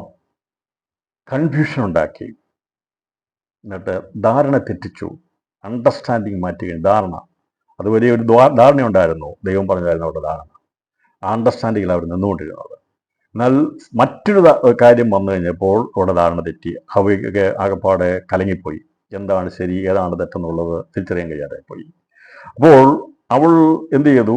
ദൈവം പിന്നതെന്ന് പറഞ്ഞിരുന്ന അറിവ്, ദൈവത്തിൻ്റെ അറിവിനെ, സാത്താൻ പറഞ്ഞ അറിവ് അവൾ കേട്ട് കഴിഞ്ഞപ്പോൾ അവൾ എന്ത് ചെയ്തു? ആ അറിവിന് വേണ്ടി ദൈവിക അറിവിനെ ധിക്കരിച്ചു കഴിഞ്ഞപ്പോൾ വിവേകം അവൾക്ക് നഷ്ടപ്പെട്ടു. അപ്പോൾ വിവേകഹീനയായി ചെറുതു പാപം ചെയ്തു മണ്ടാടിയപ്പെട്ടു. അപ്പോൾ ദൈവം പറയുന്ന കാര്യങ്ങൾ അത് പലപ്പോഴും മനുഷ്യന് അത് പ്രാവർത്തികമാക്കാനായിട്ടുള്ളൊരു ബുദ്ധിമുട്ടുണ്ട്. ശ്രദ്ധിക്കണം. അതുകൊണ്ടാണ് പൗലോസ് പറഞ്ഞത്, ഞാനും പലപ്പോഴും വിഷമിക്കാറുണ്ട്. നമ്മൾ പലപ്പോഴും നല്ലത് ചെയ്യണമെന്നാണ് ചിന്തിക്കുന്നത്, നാം പ്രവർത്തിക്കുന്നതല്ല തിരിച്ചാണ്. നമുക്ക് അറിവുണ്ട്. അതുകൊണ്ടാണ് പൗലോസ് പറയുകയാണ്, അയ്യോ എനിക്ക് എല്ലാം ചെയ്യണമെന്ന എനിക്ക് അറിവുണ്ട്, പക്ഷേ ഞാൻ പ്രവർത്തിക്കുന്നതോ ഞാൻ ഇച്ഛിക്കുന്നതല്ല, ഞാൻ ഇച്ഛിക്കാത്തതാണ് ചെയ്യുന്നത്. അത് അവിവേകത്തെ കാണിക്കുന്നത്. അപ്പോൾ ദൈവം പറയുന്ന കാര്യങ്ങളെ ചെയ്യണമെന്ന് ആത്മാവ് ആഗ്രഹിക്കുന്നു. നമ്മുടെ മനസ്സിലുള്ള ഉണർത്തപ്പെട്ട ആത്മാവ് ആഗ്രഹിക്കുന്നു. അങ്ങനെയാണ് നമ്മൾ ആഗ്രഹിക്കുന്നത്. അതിനാണ് നാം പറയുന്നത്, ദൈവമേ, അത് ക്രിസ്തീയ ജീവിതത്തിൽ നമ്മൾ ആഗ്രഹിക്കുന്നതാണ്. കർത്താവേ, ഞങ്ങൾ പറയുന്നതും കേൾക്കുന്നതും അനുസരിച്ച് എനിക്ക് ജീവിക്കാൻ, ഞാൻ നേടിയിരിക്കുന്ന വചനത്തിൽ നേടിയിരിക്കുന്ന അക്യൂരിയിരിക്കുന്ന അറിവ് എൻ്റെ ജീവിതത്തിൽ അത് പ്രയോഗിക്കേണ്ട സമയത്ത് പ്രയോഗിക്കുന്നില്ലെങ്കിൽ ഒരു പ്രയോജനമില്ല. ഇപ്പം ഞാൻ ട്രാഫിക് നിയമങ്ങളെല്ലാം പഠിച്ച് എനിക്കറിയാം, പക്ഷേ ലൈറ്റ് കാണുമ്പം ഞാൻ ചവിട്ടായിരുന്നു കഴിഞ്ഞാൽ, വണ്ടി നിർത്തായിരുന്നു കഴിഞ്ഞാൽ ഞാൻ പഠിച്ചതൊക്കെ വെറുതെ ആയിപ്പോയി എന്ന് പറഞ്ഞതുപോലെ നമ്മുടെ ജീവിതത്തിൽ ഇതെല്ലാം അറിയാം. യേശു വരുമ്പോൾ ഒരുങ്ങണമെന്നറിയാം, വരുമ്പോൾ പോകണമെന്നറിയാം, ഇതെല്ലാം അറിയാം. പക്ഷേ നാം അത് നമ്മുടെ ജീവിതത്തിൽ പ്രാവർത്തികമാകുന്നില്ലെങ്കിൽ അറിവുകൊണ്ട് നമുക്ക് പ്രയോജനമില്ല, അത് വിവേകം നഷ്ടപ്പെട്ട തുല്യമായിരിക്കും. ഇപ്പോൾ ദൈവിക അറിവ് നമ്മുടെ ജീവിതത്തിൽ പ്രാവർത്തികമാക്കുവാൻ നമുക്ക് പ്രയാസം കൂടുതലാണ്. നല്ലതിനെ ചെയ്യാനുള്ള വ്യഗ്രത നമുക്ക് ഉണ്ടെങ്കിലും അത് പ്രാവർത്തികമാക്കാൻ പലപ്പോഴും സാധിക്കുന്നില്ല. എന്നാൽ സാധാരിക അറിവ് വളരെ വേഗത്തിൽ നമ്മൾ എന്ത് ചെയ്യും? ചെയ്യാൻ നമ്മളെ കൊണ്ട് സാധിക്കും. സാധാരണ പറയുന്നത് പെട്ടെന്ന് ചെയ്യാൻ സാധിക്കും. അത് നമ്മൾ ചിന്തിക്കുന്നത് പോലുമില്ല. നമ്മൾ ധാരണ പോലും ചിന്തിക്കുന്നത് വേഗത്തിൽ ചെയ്തു പോകും. അതാണ് സാധാരണ കീഴ്പ്പെടുത്തുന്നത്. അങ്ങനെയാണ് അനേകര് വിവേകം നഷ്ടപ്പെട്ട് പാപത്തടിമയായി പോകുന്നത്. അത് മനസ്സിലായല്ലോ. ദൈവത്തിന് ധനം, ജ്ഞാനം, അറിവെന്ന് പറയുമ്പോൾ ദൈവം തരുന്ന ജ്ഞാനം അത് നമുക്ക് വിശിഷ്ടമായി നമ്മുടെ ജീവിതത്തിൽ അതിനെ ഉപയോഗിക്കേണ്ട സ്ഥലത്ത് ഉപയോഗിക്കുക. ദൈവസ്നേഹം നമ്മളെ നിയന്ത്രിക്കും. ഇന്നതാണ് ചെയ്യേണ്ടതെന്നുള്ള വിവേകം നമുക്ക് നൽകും. അറിവ് എന്നുള്ളത് ദൈവിക അറിവുകളെക്കുറിച്ച് നാം മനസ്സിലാക്കും. എന്തൊക്കെയാണ് നമുക്ക് ലഭിക്കാൻ പോകുന്നതിനെക്കുറിച്ചൊക്കെയുള്ള കാര്യങ്ങളൊക്കെ മനസ്സിലാക്കി ഇതെല്ലാം ഹൃദയത്തിൽ വെച്ച് പരീക്ഷ എഴുതിയിട്ട് മാർക്ക് വാങ്ങിച്ച് ജയിക്കാനല്ല ദൈവം നമ്മളെ പഠിപ്പിക്കുന്നത്. അങ്ങനെ പരീക്ഷ നടത്താറുമില്ല. വെളിപ്പാടോസെല്ലാം പഠിപ്പിച്ചിട്ട് 100 MCQ ഇട്ടിട്ട് ഏറ്റവും കൂടുതൽ മാർക്ക് കിട്ടുന്ന ആളാണ് സ്വർഗത്തിൽ പോകുന്ന കർത്താവ് പറഞ്ഞിട്ടുണ്ടോ? ഇല്ല. അതുകൊണ്ടാണ് ഇതിനകത്ത് പരീക്ഷ നടത്താത്തത്. ഇതെല്ലാം പഠിച്ചിട്ട് MCQ ഇടുകയാണ്. ഓരോ ചോദ്യമായിട്ട് വേണമെങ്കിൽ ചോദിക്കാം. ഇന്നത് ഓരോ ചോദ്യങ്ങൾ ചോദിച്ച് അതിനെല്ലാം അവസാനം മാർക്ക് ഇവാലുവേറ്റ് ചെയ്ത് ഇവരാണ് പാസ്സായി എന്നുള്ളത് അങ്ങനെയാണോ സ്വർഗം തീരുമാനിക്കുന്നത്? അല്ല. സ്വർഗം ഇവാലുവേഷൻ നടത്തുന്നത് നമുക്ക് ലഭിക്കുന്ന അറിവിനനുസരിച്ച് നാം അത് നമ്മുടെ ജീവിതത്തിൽ വിവേകമായിട്ട് സൂക്ഷിക്കുന്നുണ്ടോ എന്നാണ് ദൈവം നോക്കുന്നത്. അത് ആപ്ലിക്കബിലിറ്റി ചെയ്യുന്നുണ്ടോ എന്നുള്ളത് ദൈവം നോക്കുന്നത്. ഇന്ന് രാത്രിയിൽ ദൈവത്തിൻ്റെ ധനം, ജ്ഞാനം, അറിവ് എന്നിവരാഴമെന്ന് പറയുമ്പോൾ ദൈവത്തിൻ്റെ സ്നേഹത്തിൻ്റെ ആ കഥ നമ്മെ വിലയ്ക്ക് വാങ്ങി ദിവസങ്ങളിൽ ആ വിവേകം നമ്മൾ കാത്തു സൂക്ഷിച്ചുകൊണ്ട് ദൈവം തന്നിരിക്കുന്ന അറിവിനനുസരിച്ച് നമുക്ക് ലഭിക്കുന്ന അറിവനുസരിച്ച് നാം വിവേകത്തോടെ ജീവിച്ച് അവൻ്റെ മണവാട്ടിയായി, ഉത്തമ മണവാട്ടിയായി, നിർമ്മല കന്യകയായി തീരുവാൻ വേണ്ടി നാം ജീവിക്കണം. അവിടെ പറഞ്ഞത് നിങ്ങളെ ക്രിസ്തുവെന്ന ഏകപുരുഷന് വിവാഹ നിശ്ചയം ചെയ്തിരിക്കുന്നു. എന്നാൽ ക്രിസ്തുവിനോട് നിങ്ങളുടെ ഏകാഗ്രതയും നിർമ്മലതയും വിട്ട് നിങ്ങൾ വഷളായി പോകുമോ എന്ന് ഞാൻ ഭയപ്പെടുന്നു. അപ്പോൾ പൗലോസ് അപ്പോസ്തലൻ പറഞ്ഞതാണ്, ദൈവം നമ്മളെ നിശ്ചയിച്ചിരിക്കുകയാണ്. ആ അറിവ് നമുക്ക് തന്നിട്ടുണ്ട്. നാം ദൈവത്തിന് അറിവ് നമുക്ക് തന്നിട്ടുണ്ട്.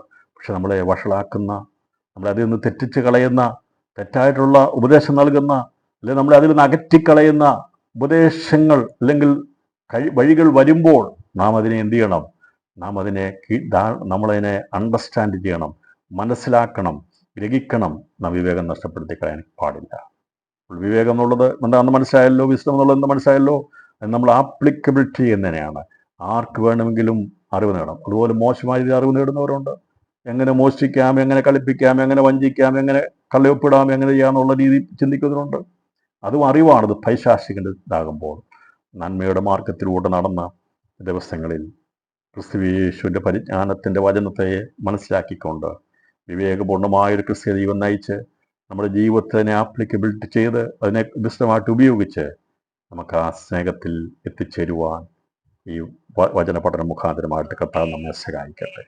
ആ ദൈവത്തിൻ്റെ ധനം, ജ്ഞാനം, അറിവ് എന്നിവയുടെ ആഴമേ. അതുകൊണ്ടാണ് വീതിയും നീളവും ഉയരവും ആഴവും എന്തെന്ന് അറിയേണ്ടതിന് ഇതിൻ്റെ ആഴം, നീളം, വീതി, നീളം, ഉയരം, ഇതിൻ്റെ ആഴം എന്തെന്ന് നാം നോക്കുമ്പോൾ ദൈവത്തിൻ്റെ ധനത്തെക്കുറിച്ചും ദൈവത്തിൻ്റെ ജ്ഞാനത്തെക്കുറിച്ചും ദൈവത്തിൻ്റെ അറിവിനെക്കുറിച്ചും നമുക്ക് അളന്നെടുക്കാൻ കഴിയത്തില്ല. എന്നാൽ എത്രമാത്രം ഗ്രഹിക്കാൻ കഴിയുമോ അത്രമാത്രം നാം കോരിയെടുക്കുക. ദിവസങ്ങളിൽ വിവേകമുള്ളവൻ കോരിയെടുക്കും.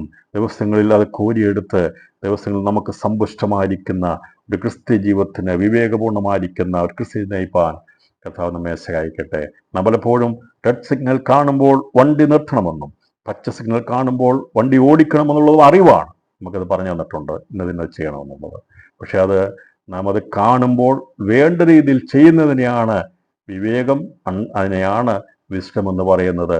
അതുപോലെ ബൈബിൾ നമുക്ക് ചുവന്ന ലൈറ്റും പച്ച ലൈറ്റും കാണിക്കുന്നുണ്ട്.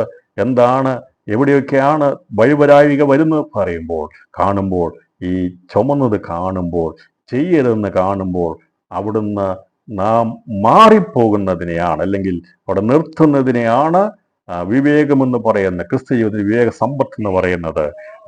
എന്നാൽ അതിനെ ആ പച്ച കാണുന്നിടത്ത് എന്ന് പറഞ്ഞാൽ നമുക്ക് ചെയ്യാൻ കഴിയുന്ന, പ്രാർത്ഥിക്കണം, ഉപവസിക്കണം, സൂക്ഷിക്കണം, കരുതണം, സ്നേഹിക്കണം, ഇങ്ങനെ എന്തെല്ലാം ചെയ്യണമെന്ന് പറയുന്നതോ അതെല്ലാം ഈ യാത്രയുടെ ഗ്രീൻ സിഗ്നലുകളാണ്. ചെയ്യണമെന്ന് നമ്മോട് പറഞ്ഞിരിക്കുന്നെല്ലാം ഗ്രീൻ സിഗ്നലുകളും അത് നാം ചെയ്യേണ്ട സമയത്ത് ചെയ്യുവാൻ കർത്താവ് നമ്മളെ ഈ യാത്രയിൽ സഹായിക്കട്ടെ. ഈ യാത്രയിൽ ചെയ്യരുത് എന്ന് പറഞ്ഞിരിക്കുന്ന കാര്യങ്ങളെല്ലാം റെഡ് സിഗ്നലുകളാണ്, ചുവപ്പ് സിഗ്നലുകളാണ്. അത് കാണുമ്പോൾ നിർത്തണം. അതാണ് ഈ യാത്രയുടെ പ്രത്യേകത. അപ്പോൾ ഇത് മനസ്സിലായെങ്കിൽ ക്രിസ്ത്യ ജീവിതത്തിന് മുമ്പോട്ടുള്ള യാത്രയിൽ നമ്മളത് ഉപയോഗിക്കുക. നമ്മൾ യാത്രക്കാരാണല്ലോ, നമ്മൾ യാത്ര ചെയ്യുന്നവരാണല്ലോ. അപ്പോൾ നമുക്ക് ഈ ചെയ്യേണ്ടാത്ത കാര്യങ്ങളെക്കുറിച്ചും നമ്മൾ ചെയ്യേണ്ട കാര്യങ്ങളെക്കുറിച്ചുമുള്ള തിരിച്ചറിവ് നമുക്ക് ദൈവം തരുമ്പോൾ നമ്മളിത് മനസ്സിലാക്കിയിട്ട് എവിടെ എങ്ങനെ സംസാരിക്കണം, എങ്ങനെ ജീവിക്കണം, ആരാണ്, എന്താണ് എന്നൊക്കെയുള്ള ഒരു മനോബോധമുണ്ടായി വിവേകത്തോടെ ജീവിച്ച് ക്രിസ്തുവിൻ്റെ ആ ആ ആ തികഞ്ഞ പ്രായത്തിലേക്ക് എത്തുവാനാണ് നാം ദിവസങ്ങൾ ദൈവം പഠിക്കുന്നത്. അല്ലാതെ കുറേ കാര്യങ്ങൾ വാദിച്ച് ചിന്തിക്കാനോ ആരെങ്കിലും പഠിപ്പിച്ച് വെച്ചിരിക്കുന്നതിന് തെറ്റാണെന്ന് പഠിപ്പിച്ച് അവരെ നമുക്ക് നമ്മളെ അവരെ കളിയാക്കാനോ ഒന്നുമല്ല നാം ദൈവം പഠിപ്പിക്കുന്നത് അതിനു വേണ്ടിയല്ല. അത് അവരുടെ ഇഷ്ടം. ആർക്കും എന്ത് വേണമെങ്കിലും പഠിക്കാം, എങ്ങനെ വേണമെങ്കിലും പഠിക്കാം, അത് അവരുടെ ഇഷ്ടം. പക്ഷേ നാം പഠിക്കുന്നത് ഇത്ര മാത്രമേ ഉള്ളൂ. യേശു ക്രിസ്തുവിൻ്റെ വചനം എന്താണെന്ന് മനസ്സിലാക്കി ഗ്രഹിച്ചുകൊണ്ട് ഞാനത് മനസ്സിലാക്കുന്നത് എൻ്റെ നന്മയ്ക്ക് വേണ്ടി അത് ഉപയോഗിച്ച് എൻ്റെ കർത്താവ് വരുമ്പോൾ എനിക്ക് പോകണം. ആ ഒരാഗ്രഹത്തോടെ നാം ഇതിനെ മനസ്സിലാക്കുക, പഠിക്കുക, അതിനുവേണ്ടി ഒരുങ്ങുക. അതിന് നമുക്ക് വേണ്ടതായിട്ടുള്ള ജ്ഞാനം ദൈവം നൽകുമ്പോൾ അത് കോരിയെടുക്കുക എന്നാണ് പറയുന്നത്. വിവേകമുള്ള കോരിയെടുക്കുക, ഒരുങ്ങുക. അതിനുവേണ്ടിയാണ് പഠിക്കുന്നതല്ലാതെ ആരെയും പരാജയപ്പെടുത്താനോ അവരെ നമ്മൾ പരിഹസിക്കാനോ ഒന്നുമല്ല നമ്മൾ ഉദ്ദേശിക്കുന്നത്. നമ്മൾ ഉദ്ദേശിച്ചത്ര മാത്രമേ ഉള്ളൂ ദൈവവചനത്തിൻ്റെ ധനം, ജ്ഞാനം, അറിവ് എന്നിവയുടെ ആഴം അറിയണം. യേശുവിൻ്റെ സ്നേഹത്തിൻ്റെ ആഴം മനസ്സിലാക്കണം. ദൈവം നമ്മളോട് പറഞ്ഞിരിക്കുന്ന ആ ജ്ഞാനത്തിൻ്റെ ആ വൈശിഷ്ട്യത മനസ്സിലാക്കണം. ആ അറിവ് നാം മനസ്സിലാക്കിയെടുക്കണം. അപ്പോൾ ലോകത്തിൻ്റെ അറിവിലേക്കല്ല, ക്രിസ്തുവിൻ്റെ ആ സ്നേഹത്തിൻ്റെ അറിവിലേക്കാണ് ദൈവം നമ്മളെ നയിക്കുന്നത്. അതേക്കുറിച്ചാണ് ഇവിടെ പറഞ്ഞിരിക്കുന്നത്. സ്നേഹത്തിൽ വേരൂന്നി കഴിയുമ്പോൾ വീതിയും നീളവും ഉയരവും മനസ്സിലാകും. ക്രിസ്തു ജീവിതത്തിൻ്റെ പരിജ്ഞാന പൂർത്തീകരണം എന്താണെന്ന് മനസ്സിലായല്ലോ. എന്താണ് ജീവിതയാത്രയുടെ മുമ്പിൽ മനസ്സിലായല്ലോ. അത് ഉദാഹരണ സഹിതം വെളിപ്പെടുത്തിയല്ലോ. നാം യാത്രയിലാണ്. നാം യാത്ര അവസാനിക്കണമെങ്കിൽ എവിടെയെല്ലാം റെഡ് സിഗ്നൽ ഉണ്ടോ, ചെയ്യരുതെന്ന് പറഞ്ഞിട്ടുണ്ടോ, അതെല്ലാം നാം കാണുമ്പോൾ നിർത്തിക്കൊള്ളണം. എന്നാൽ എന്തെല്ലാം ചെയ്യണമെന്നുണ്ടോ അതിനെല്ലാം നാം എന്ത് ചെയ്യണം? നാം മുമ്പോട്ട് പോയിക്കൊണ്ടേയിരിക്കണം. എന്തൊക്കെയാണ് പറഞ്ഞിരിക്കുന്നത്? സ്നേഹിക്കണം, സഹായിക്കണം, കൊടുക്കണം, പ്രാർത്ഥിക്കണം, ഇങ്ങനെ എന്തെല്ലാം കാര്യത്തിൽ പറഞ്ഞിട്ടുണ്ട് കർത്താവ് പറയുന്നത്. അതെല്ലാം ചെയ്യണമെന്ന് പറഞ്ഞിരിക്കുന്നതെല്ലാം നമ്മൾ ചെയ്യുക, ചെയ്യരുതാത്തെന്ന് പറഞ്ഞിരിക്കുന്നതെല്ലാം ചെയ്യാതിരിക്കുക. ഇതിനെയാണ് വിവേകമുള്ള ക്രിസ്ത്യ ജീവിതം എന്ന് പറഞ്ഞിരിക്കുന്നത്. അതിൽ മാർക്കിട്ടാൽ എനിക്ക് വലിയതൊന്നും മാർക്കൊന്നും കിട്ടത്തില്ല പ്രിയപ്പെട്ടവരെ. ഞാൻ ഒന്നും ആയിട്ടില്ല.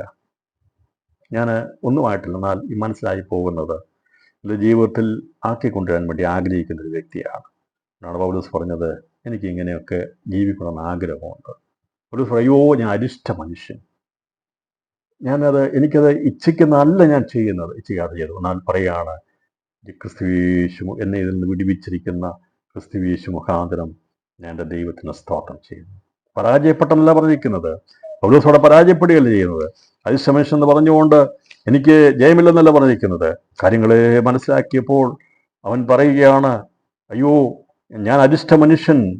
7-ാം അധ്യായം 24-25 വാക്യങ്ങൾ. അയ്യോ ഞാൻ അരിഷ്ട മനുഷ്യൻ, ഈ മരണത്തിന് അധീനമായ ശരീരത്തിൽ നിന്ന് എന്നെ ആർ വിടുവിക്കും എന്ന് പറയാം നമ്മുടെ കർത്താവായ യേശു ക്രിസ്തു മുഖാന്തരം ഞാൻ ദൈവത്തിന് സ്തോത്രം ചെയ്യുന്നു. ഇങ്ങനെ ഞാൻ തന്നെ ബുദ്ധി കൊണ്ട് ദൈവത്തിൻ്റെ പ്രമാണത്തെയും ജഡം കൊണ്ട് പാപത്തിൻ്റെ പ്രമാണത്തെ സേവിക്കുന്നു. പറയുകയാണ്, ഇങ്ങനെയാണ് ഞാൻ ജീവിച്ചു പോകുന്നത്. പക്ഷേ എനിക്ക് ദിവസങ്ങളിൽ ബുദ്ധിയുണ്ട്, അറിവുകൊണ്ട് ദൈവത്തിൻ്റെ പ്രമാണത്തെ ഞാൻ സ്നേഹിക്കുന്നു. പക്ഷേ ജഡം കൊണ്ട് പാപത്തിൻ്റെ പ്രമാണത്തെ സേവിക്കുന്നു. തൻ്റെ ജീവിതത്തിൻ്റെ അവസ്ഥയിൽ അരിഷ്ടതയെക്കുറിച്ച് വെളിപ്പെടുത്തുകയാണ്. അതിൻ്റെ രാത്രിയിൽ പ്രിയപ്പെട്ടവരെ, നമുക്ക് ആ ദൈവത്തിൻ്റെ പ്രമാണത്തിൻ്റെ അറിവ് നമുക്ക് തന്നിരിക്കുന്നത് നമ്മുടെ ജഡത്തെ പാപത്തിൽ നിന്ന് അകറ്റാൻ വേണ്ടിയാണ്. ക്രിസ്തു മുഖാന്തരമുള്ള ജയാളിയെ തിരുവാൻ നമ്മളെ സഹായിക്കട്ടെ. നാം വെറുതെ വഞ്ചിച്ചിട്ട് കാര്യമൊന്നുമില്ല, നാം പൂഴ്ത്തി വെച്ചിട്ട് കാര്യമൊന്നുമില്ല, മറച്ചു വെച്ചിട്ട് കാര്യമൊന്നുമില്ല. നമ്മൾ എന്താണെന്നുള്ളത് ഒരു ദിവസം വെളിപ്പെടുത്തുന്ന ദൈവമുണ്ട്. അതുകൊണ്ട് നമുക്ക് ദിവസങ്ങളിൽ നമ്മുടെ കുറവുകളെല്ലാം ദൈവസന്നിധിയിൽ ആരോടും പറയണ്ട. നമ്മൾ കുമ്പസാരിക്കുകയല്ല ചെയ്യുന്നത്, ആരുടെ അടുത്ത് പോയി പറയുകയല്ല ചെയ്യേണ്ടത്. എൻ്റെ ഹൃദയത്തിൽ എനിക്ക് ദൈവത്തിൽ നിന്ന് അകറ്റുന്നതായിട്ടുള്ള ഏതെങ്കിലും പാപത്തിൻ്റെ കാര്യങ്ങളുണ്ടെങ്കിൽ നമ്മളതിൽ നിന്ന് വിടുതൽ പ്രാപിപ്പാൻ ദൈവത്തോട് പ്രാർത്ഥിക്കണം. കർത്താവേ, നാം ഇച്ഛിക്കാത്തതിനെ ചെയ്യുന്നുവെങ്കിൽ അവിടെ പറയുന്നത്, നന്മ ചെയ്യാനുള്ള താല്പര്യം എനിക്കുണ്ട്, പ്രവർത്തിക്കുന്നതോ ഇല്ല. താൻ ഉള്ള കാര്യം അതുപോലെ പറഞ്ഞു. നന്മ പ്രവർത്തിക്കാനുള്ള താല്പര്യം എല്ലാ മനുഷ്യർക്കും ഉണ്ട്, നന്മ പ്രവർത്തിക്കും, പക്ഷേ പ്രവർത്തിക്കുന്നില്ല. ലോകത്തിൻ്റെ അറിവ് അത്രമാത്രം അവനെ സ്വാധീനിക്കുന്നു. എന്നാൽ ദിവസങ്ങളിൽ അറിവ് നമ്മുടെ മനസ്സിനെ, നമ്മുടെ ഹൃദയത്തെ പാപത്തിലേക്ക് മാറ്റിക്കൊണ്ടു പോകാതെ നമുക്ക് ദിവസങ്ങളിൽ മടങ്ങി വരുവാൻ ഇന്ന് രാത്രി ദൈവാത്മാ നമ്മെ സഹായിക്കട്ടെ. നാം ആരും പ്രിയപ്പെട്ടവരെ ഇതിൽ നിന്ന് വ്യത്യസ്തമായിട്ടുള്ളവരല്ല. പഠിപ്പിക്കുന്ന ഞാനും കേൾക്കുന്ന നിങ്ങളും എല്ലാം മനുഷ്യരാണ്. നമ്മൾ പൗലോസ് പറയാതുകൊണ്ട് പറയുന്ന പൗലോസ് പറയാണ്, ഞാൻ പ്രസംഗിച്ചിട്ട് ഞാൻ കൊള്ളരാറ്റാൻ വേണ്ടി ഞാൻ എന്നെ തന്നെ എന്ത് ചെയ്യുന്നത്, ജഡത്തെ എന്നൊക്കെ അടക്കുന്ന പറയുന്നത്. ഇത് ദിവസങ്ങളിൽ നമുക്ക് നമ്മളെ തന്നെ ദൈവസന്നിധിയിൽ സമർപ്പിക്കുക എന്നുള്ളതിൻ്റെ അർത്ഥം ദൈവം പറഞ്ഞിരിക്കുന്ന കാര്യങ്ങൾ ചെയ്യുവാനും ദൈവം ഇല്ലാത്ത കാര്യങ്ങൾ ചെയ്യാതിരിക്കുവാനുമുള്ള വിവേകപൂർണമായിരിക്കുന്ന ഒരു ജീവൻ നയിപ്പാൻ പരിശുദ്ധാത്മാവിൻ്റെ കൃപയ്ക്ക് വേണ്ടി നമുക്ക് പ്രാർത്ഥിക്കാം. ഉപവാസ പ്രാർത്ഥന നമുക്കത് സാധിക്കട്ടെ, വചന പഠനത്തിൽ അത് സാധിക്കട്ടെ. അതുകൊണ്ട് അതിനുവേണ്ടിയാണ് നാം ആഗ്രഹിക്കുകയും പ്രാർത്ഥിക്കുകയും ചെയ്തുകൊണ്ടിരിക്കുന്നത്. ഇന്നലേക്കാൾ ഇന്ന് നമുക്ക് മാനസാന്തരവും പശ്ചാത്താപവും ഉണ്ടാക്കി മാറിക്കൊണ്ടിരിക്കണം. പരാജയപ്പെട്ട് വിഷമിച്ച് പിന്മാറിപ്പോവുകയല്ല ചെയ്യേണ്ടത്, എന്നെ കൂടെ പറ്റത്തുള്ള പോവുകയല്ല ചെയ്യേണ്ടത്. ദൈവം അനുവദിക്കുന്ന പക്ഷം നാം അത് ചെയ്യും. നാം തികവിലേക്ക് എത്തും. നാം വീണും എഴുന്നേറ്റും ഒക്കെ ദിവസങ്ങളിൽ യാത്ര ചെയ്യും. കുഞ്ഞാടിൻ്റെ രക്തത്തിൻ്റെ ശക്തിയാൽ നാം ജയിക്കും, ജയാളികളായി തീരും. അതുകൊണ്ട് നിരാശയോടെ വാക്ക് പറഞ്ഞല്ല നാം മുമ്പോട്ട് പോകുന്നത്. അത് എന്നിൽ ബലഹീനതയുണ്ട്, എന്നിൽ കുറവുണ്ട്, പക്ഷേ അതിനെന്നെ കീഴ്പ്പെടുത്താൻ കഴിയത്തില്ല. എന്നിലൊരു ശക്തി വ്യാപരിക്കുന്നുണ്ട്. അതെൻ്റെ ക്രിസ്തുയേശുവിൻ്റെ പുനരുത്ഥാന ശക്തിയാണ്. അതെന്നെ ജയാളിയാക്കി നടത്തും. ആ ആത്മാവിലാണ് ഞാൻ ആശ്രയിക്കുന്നത്, എൻ്റെ സ്വയത്തിലല്ല, എൻ്റെ സ്വന്തത്തിലല്ല. നമ്മുടെ സ്വന്തത്തിൽ നാം ആശ്രയിച്ചാൽ പരാജയപ്പെട്ടു പോകുമെന്നാൽ കർത്താവിനോട് പറയാം, കർത്താവേ, നിന്റെ പരിശുദ്ധാത്മാവ്, അവിടുത്തെ പുനരുത്ഥാനത്തിൻ്റെ ശക്തി എന്നെ ഈ ദിവസങ്ങളിൽ ആ തികവിലേക്ക് നയിക്കുവാൻ ശക്തീകരിക്കണമെന്നുള്ള പ്രാർത്ഥനയോടെ വേണം നാം ദിവസങ്ങളിൽ ജീവിക്കുവാനായിട്ട്. ഞാൻ ഈ ഭാഗത്തുനിന്ന് ഞാനതിൽ നിന്ന് വിടുവാൻ ആഗ്രഹിക്കുകയാണ്. അപ്പോൾ എന്താണ് വേറെന്നുള്ളതും ദൈവത്തിൻ്റെ ധനവും ജ്ഞാനം അറിവ് എന്നിവയുടെ ആഴെന്നുള്ളതിനെക്കുറിച്ചും എപ്പിസലേനത്തെ പറഞ്ഞിരിക്കുന്നതിനെക്കുറിച്ചൊക്കെ മനസ്സിലായല്ലോ പ്രിയപ്പെട്ടതുകൊണ്ട് ദിവസങ്ങളിൽ ദൈവജ്ഞാനത്തിൽ വളർന്ന് മുന്നോട്ട് പോകുവാൻ വേരാകുന്ന ക്രിസ്തുവാകുന്ന സ്നേഹത്തിൽ, ദൈവസ്നേഹത്തിലും വളർന്ന് വേരൂന്നി ദിവസങ്ങളിൽ അവരിൽ നിന്നുള്ള അറിവ് നമ്മളെ പരിപോഷിപ്പിച്ച് ജ്ഞാനപൂർണമായിരിക്കുന്ന അതേ വിവേകത്തോടുള്ള ഒരു ക്രിസ്തീയത നയിച്ച് ആ വിവേക സമ്പന്നതയുടെ ഉന്നതിയിലേക്ക് എത്തുവാൻ കർത്താവ് നമ്മെ അനുദിനം സഹായിക്കട്ടെ. നാം പരാജയപ്പെടുകയില്ല, നാം ജയാളികളായി തീരും. പോലീസ് പറയുകയാണ്, അയ്യോ ഞാനിഷ്ട മനുഷ്യൻ എന്ന് പറഞ്ഞിട്ട് ഈ പ്രമാണത്തിൽ നിന്നെല്ലാം എന്നെ വിടുവിക്കുന്ന കുഞ്ഞാടിൻ്റെ രക്തത്തിനായി സ്തോത്രം ചെയ്യുകയാണ്. രാത്രി നമുക്ക് സ്തോത്രം ചെയ്യാൻ നമ്മെ വിടുവിച്ച, നമ്മെ രക്ഷിച്ച, നമുക്ക് വേണ്ടി വഴിയൊരുക്കി തന്ന നല്ല നമ്മുടെ കർത്താവിനെ എപ്പോഴും സ്തോത്രം ചെയ്തുകൊണ്ട് നന്ദിയുള്ളവരായിരിക്കാനും പരിശുദ്ധാത്മാവ് തുണ ചെയ്യുമാറാകട്ടെ. അപ്പം ഈ വെളിപ്പാട് പുസ്തകത്തിൻ്റെ പഠനത്തിലൂടെ നാം മനസ്സിലാക്കിയെടുക്കുന്നത് വേരിനോടുള്ള ബന്ധത്തെ നമ്മളെ ഫലപ്രദമാക്കി തീർക്കുവാൻ വേണ്ടി അവൻ്റെ അറിവ് അതാണ് നാം വലിച്ചെടുക്കുന്നത്. ക്രിസ്തുവിൽ നിന്ന്, ക്രിസ്തുവിൻ്റെ രക്തത്തിൻ്റെ ജീവൻ്റെ ശക്തിയാണ് നമ്മൾ വലിച്ചെടുക്കുന്നത്, നമ്മുടെ ജീവനിലേക്ക് പകരുന്നതാണ്. ഇന്ന് രാത്രി അത് വലിച്ചെടുക്കുന്ന മുഖാന്തരമായി അവൻ്റെ സ്നേഹം നമ്മളിലേക്ക് വരുമ്പോൾ, ആ വചനത്തിൻ്റെ ആഴം വരുമ്പോൾ നമ്മളിൽ നിന്ന് പുറത്തേക്ക് പോകേണ്ടതെല്ലാം വെളിയിലേക്ക് പോവുകയും നാം ശുദ്ധമാക്കപ്പെടുകയും ചെയ്യും. അങ്ങനെ ദിവസങ്ങളിൽ ശുദ്ധമുള്ളവരായി തീരുവാൻ കുഞ്ഞാടിനോട് ചേർന്ന് അവൻ്റെ മന്ദിരമായി തീർന്ന് തേജസ്സിൻ്റെ ഏറ്റവും അത്യുന്നതമായിരിക്കുന്ന തേജസ്സിൻ്റെ പദവി പ്രാപിക്കുവാൻ വേണ്ടി ദൈവത്തിൻ്റെ പരിശുദ്ധാത്മാവ് നമ്മെ അനുദിനം തേജസ്സിന്മേൽ തേജസ് പ്രാപിച്ച് അവൻ്റെ അതേ പ്രതിമയായി നമ്മെ രൂപാന്തരപ്പെടുത്തിക്കൊള്ളുന്നു. അതിനായി നമുക്ക് ദൈവത്തിന് സ്തോത്രം ചെയ്യാം. കർത്താവ് നമ്മെ സഹായിക്കുമാറാകട്ടെ. ഇത്രയുമാണ് വേരിനോടുള്ള ബന്ധത്തിൽ എനിക്ക് ഇത് സംബന്ധിച്ച് പറയാനുള്ളത്. ഇനിയും അത് സംബന്ധമായിട്ടുള്ള കാര്യങ്ങൾ, എത്രയോ കാര്യങ്ങൾ പറഞ്ഞാലും തീരത്തില്ല. ദൈവദാനത്തെക്കുറിച്ചോ ദൈവത്തിൻ്റെ ജ്ഞാനത്തെക്കുറിച്ചോ അവൻ്റെ അറിവിനെക്കുറിച്ചോ ഒക്കെയോ നമുക്ക് വർണ്ണിച്ചാൽ തീരാത്ത കാര്യമാണ്. എന്നാൽ നമുക്ക് ഈ വർഷത്തോടുള്ള ബന്ധത്തിൽ ഇത്രമാത്രം മതിയാകുമെന്ന് ഞാൻ വിശ്വസിക്കുന്നു. തുടർന്ന് ഇവിടെ രേഖപ്പെടുത്തിയിരിക്കുന്ന കുഞ്ഞാടിനെ വെളിപ്പെടുത്തുമ്പോൾ ഇവിടെ യോഹന്നാൻ കരയുകയാണ്. ആരെയും കാണാത്തതുകൊണ്ട് യോഹന്നാൻ കരയുന്നു. അതിൻ്റെ 4-ാം വാക്യം, പുസ്തകം തുറന്നു വായിപ്പാനെങ്കിലും അത് നോക്കുവാനെങ്കിലും യോഗ്യനായി ആരെയും കാണായി കൊണ്ട് ഞാൻ ഏറ്റവും കരഞ്ഞു. അപ്പോൾ യോഹന്നാൻ ഏറ്റവും കരഞ്ഞു. 2000 വർഷം യോഹന്നാൻ കരഞ്ഞപ്പോൾ അപ്പോൾ മൂപ്പന്മാരിൽ ഒരുത്തൻ എന്നോട്, കരയേണ്ട, യഹൂദ ഗോത്രത്തിലെ സിംഹവും ദാവീദിന്റെ വേരുമായവൻ പുസ്തകവും അതിൻ്റെ ഏഴ് മുദ്രയും തുറപ്പാൻ തക്കവണ്ണം ജയം പ്രാപിച്ചിരിക്കുന്നു എന്ന് പറഞ്ഞു. നമ്മളതേക്കുറിച്ച് ചിന്തിച്ചത് അപ്പോൾ ഈ ദാവീദിന്റെ വേരായവനെ, യഹൂദയുടെ സിംഹമായവനെ വെളിപ്പെടുത്തുകയാണ്. 24 മൂപ്പന്മാരിൽ അവിടെ യോഹന്നാൻ ഇല്ലേ? യോഹന്നാനോട് പറയുന്ന ആരാണെന്ന് ഇവിടെ എഴുതി രേഖപ്പെടുത്തിയിട്ടില്ല. അപ്പോൾ അത് അങ്ങനെ പറയുമ്പോൾ വിചാരിക്കും യോഹന്നാൻ കണ്ടിട്ട് യോഹന്നാൻ്റെ മനസ്സിലായിട്ട് യോഹന്നാൻ എന്നെ പറയാതിരുന്നത് അല്ലേ? നമുക്കൊരു സംശയം ഉണ്ടാകാം.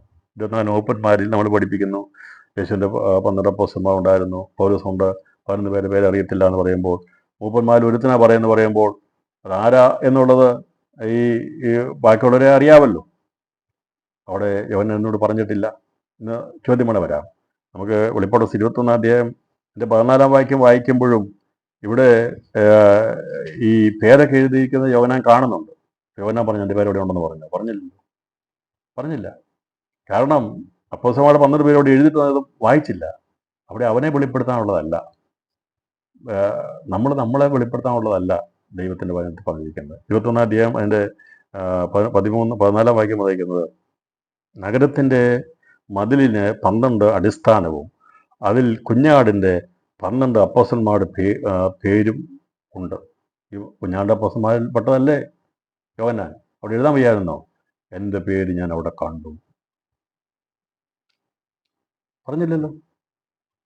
കുഞ്ഞാടിൻ്റെ 12 അപ്പോസ്തലന്മാർ എന്നുള്ളത് അതിനകത്ത് യോഹന്നാനുണ്ടല്ലോ. ഉണ്ട്. അവിടെ യോഹന്നാൻ പേര് പറഞ്ഞു, എൻ്റെ പേര് ഞാൻ കണ്ടത് പറഞ്ഞില്ല എന്ന് പറഞ്ഞതുപോലെ ഇവിടെയും ഇതാരാണ് പറയുന്നത് എന്നുള്ളത് മനസ്സിലാകാൻ സാധിക്കും. പക്ഷെ അവിടെ പത്രോസാ പറഞ്ഞെന്ന് പറഞ്ഞില്ല. അതൊരു മിസ്റ്ററിയാണ്, അതൊരു മർമ്മമാണ്. 24 മൂപ്പന്മാർ എന്നുള്ളത് ദൈവസഭയെ പ്രതികരിക്കുന്ന ഒരാണെന്നുള്ളതിന് തെളിവ് മാറ്റമില്ല. അതുകൊണ്ടാണ് തെളിവ് അവിടെ എടുത്ത് പഠിപ്പിച്ചത്, മനസ്സിലാക്കിയത്. ഇവിടെ എന്തുകൊണ്ട് പറഞ്ഞില്ല?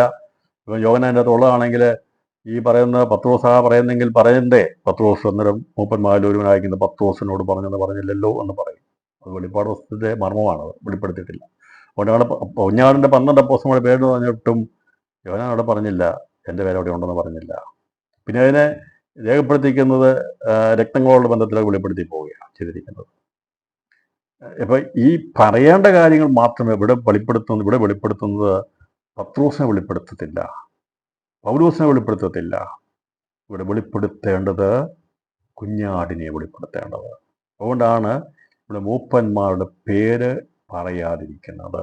അതുകൊണ്ടാണ് മൂപ്പന്മാരിൽ ഒരുത്തൻ എന്നോട് അവിടെ ഈ സ്വർഗീയ സിംഹാസനത്തിൽ ആരാധനയുള്ള ബന്ധത്തിൽ ഇവിടെ വെളിപ്പെടുത്തുന്നത് മൂപ്പന്മാരെയല്ല വെളിപ്പെടുത്തുന്നത്. മൂപ്പന്മാർ ആരാണെന്നുള്ളത് നമുക്കറിയാം. അവർ ഒരുമിച്ചാണിരിക്കുന്നത്, അവർ ഒന്നാണ്, അവർ സഭയുടെ പ്രതിനിധികളാണ്, നമ്മളെ പ്രതിനിധീകരിക്കുകയാണ്, നമ്മളാണ് ഇവിടെ ഉള്ളത്. അപ്പോൾ മൂപ്പന്മാരിൽ ഒരുവൻ എന്നോട് പറയുന്നെന്ന് പറയുമ്പോൾ ഇവിടെ അവരുടെ ആരാണെന്നല്ല അവിടെ വെളിപ്പെടുത്തേണ്ടത്. പിന്നെ ആരെ വെളിപ്പെടുത്തേണ്ടത്? കുഞ്ഞാടിനെയാണ് വെളിപ്പെടുത്തേണ്ടത്.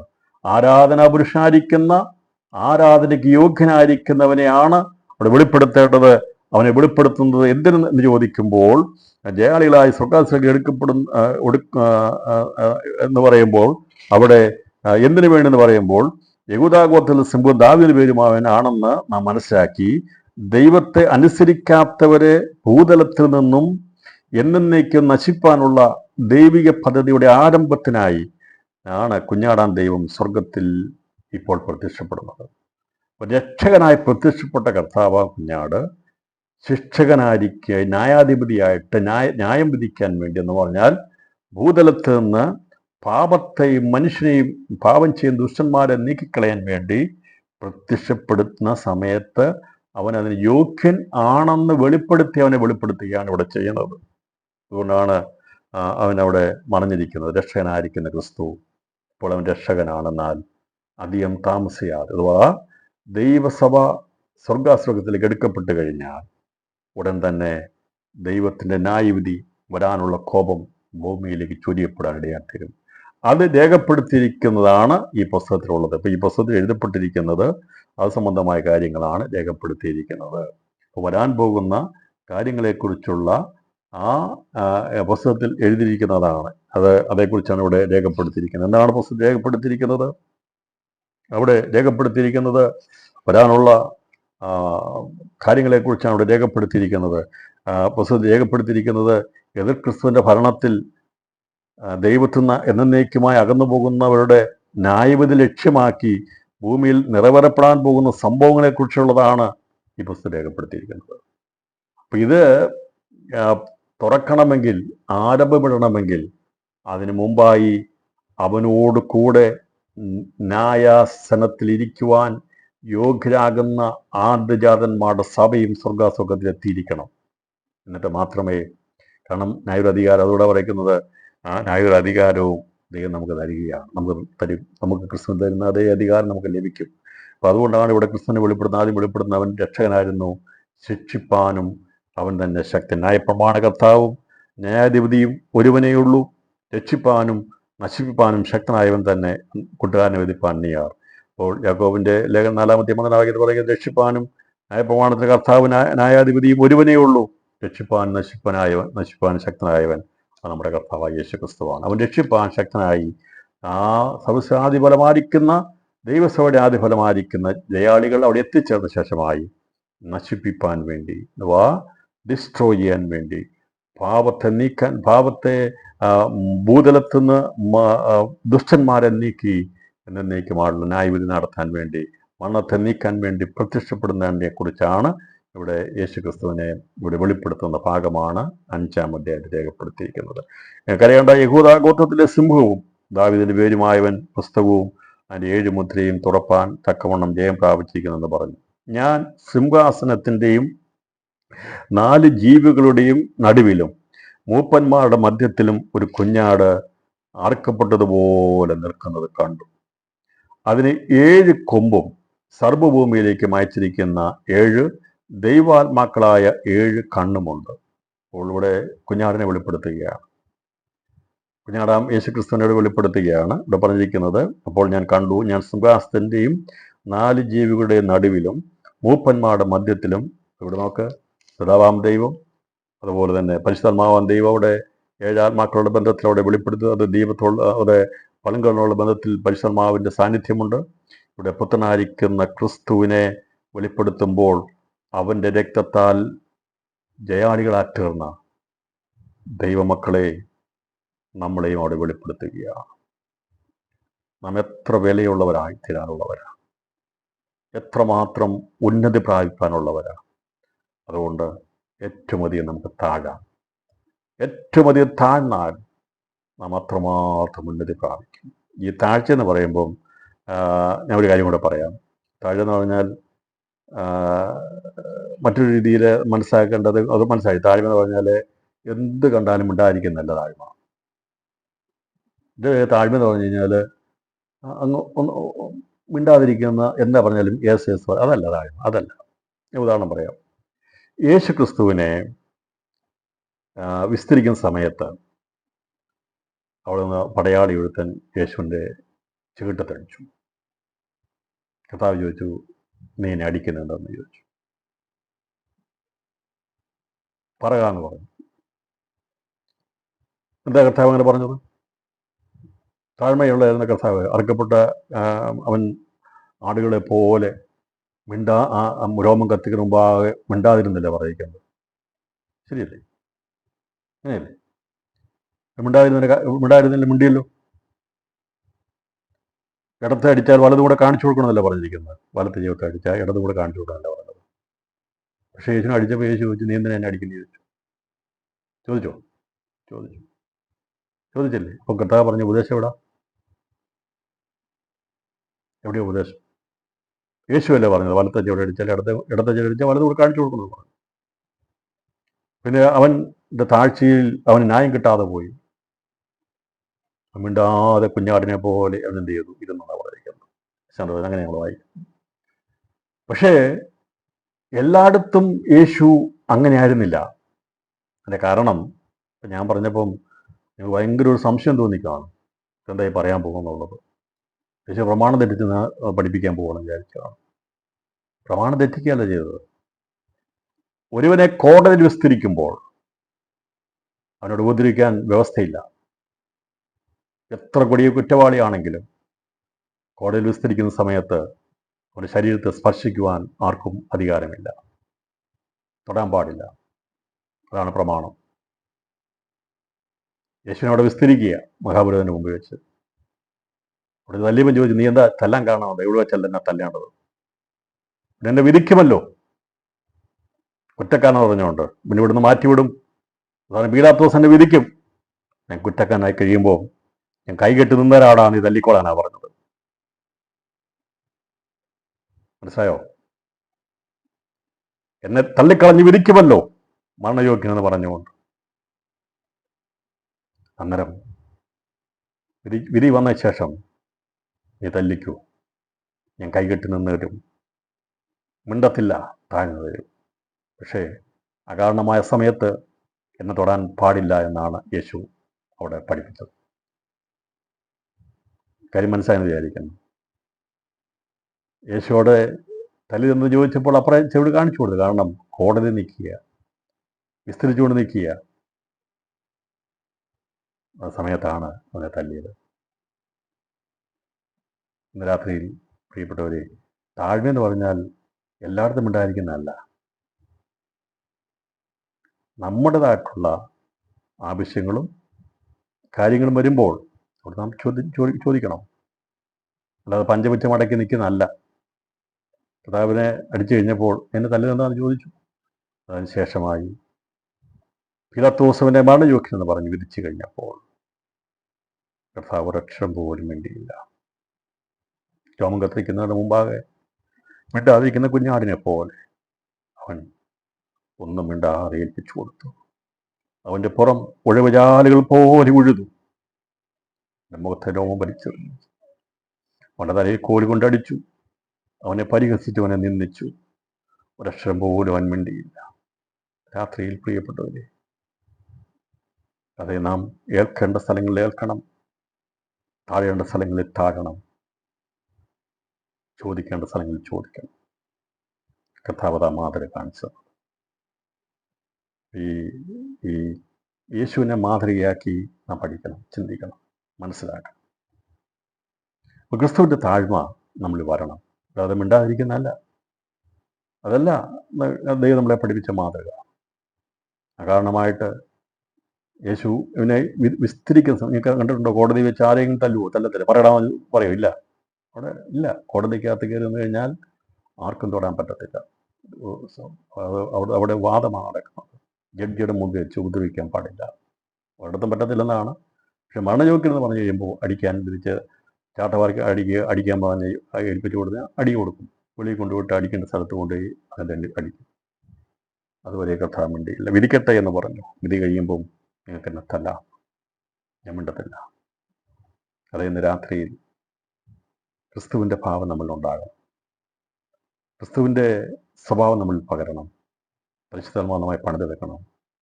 ദൈവം നമ്മെ ദിവസങ്ങൾ ആഴങ്ങളിൽ മനസ്സിലാക്കി മുമ്പോട്ട് പഠിപ്പിക്കുവാൻ, നമ്മളെ ജയിപ്പിക്കുവാൻ പരിശുദ്ധാത്മാവിൻ്റെ കാര്യങ്ങൾ നമുക്ക് ഏൽപ്പിച്ചു കൊടുക്കുക. മിണ്ടാതിരിക്കേണ്ട സ്ഥലങ്ങൾ മിണ്ടാതിരിക്കണം, സംസാരിക്കേണ്ട സ്ഥലങ്ങൾ സംസാരിക്കണം. അതേ ദിവസങ്ങളിൽ അതാണ് കർത്താവ് ആഗ്രഹിക്കുന്നത്. ആ രീതിയിലുള്ള ഒരു ക്രിസ്തീയ നയിപ്പാൻ കർത്താവിൻ്റെ കൃപ നമ്മുടെ മേൽ പകരപ്പെടുമാറാക്കട്ടെ. എല്ലാ പ്രവചനങ്ങളും എല്ലാ കാര്യങ്ങളും എടുത്ത് വായിക്കുമ്പോൾ ഇതെല്ലാം വിരുദ്ധമായി പോകുന്നോ ഒന്നും അല്ല ഞാൻ പറഞ്ഞത്. അത് വളരെ കൃത്യമായ രീതിയിൽ കർത്താവ്, എനിക്ക് കഴിഞ്ഞ ദിവസമാണ് അതേക്കുറിച്ചൊന്ന് മനസ്സിലാക്കിയത്. എന്താണ് യേശു അങ്ങനെ ചോദിക്കാൻ കാരണം? എന്തുകൊണ്ട് അവൻ മിണ്ടാതിരുന്നില്ല? അടി കിട്ടിയപ്പോൾ മിണ്ടാതിരുന്നില്ല? യേശു അല്ലേ പഠിപ്പിച്ചത്? പക്ഷേ ദൈവാത്മാവിനോട് പറഞ്ഞു, കോടതി മുറിക്കുള്ളിൽ വിസ്തരിക്കുമ്പോൾ ഉപദ്രവിക്കാൻ വ്യവസ്ഥയില്ല, ഉപദ്രവിക്കാൻ, അടി കൊടുക്കാൻ വ്യവസ്ഥയിൽ, തൊടാൻ വ്യവസ്ഥയില്ല. കുറ്റക്കാരനായി മരണത്തിന് യോഗ്യനായി അവനെ വിസ്തരിച്ചു കഴിഞ്ഞപ്പോൾ എൻ്റെ കർത്താവ് ഒരക്ഷരം പോലും മിണ്ടിയില്ല. നമുക്ക് വേണ്ടി അവൻ സകലവും സഹിച്ചു.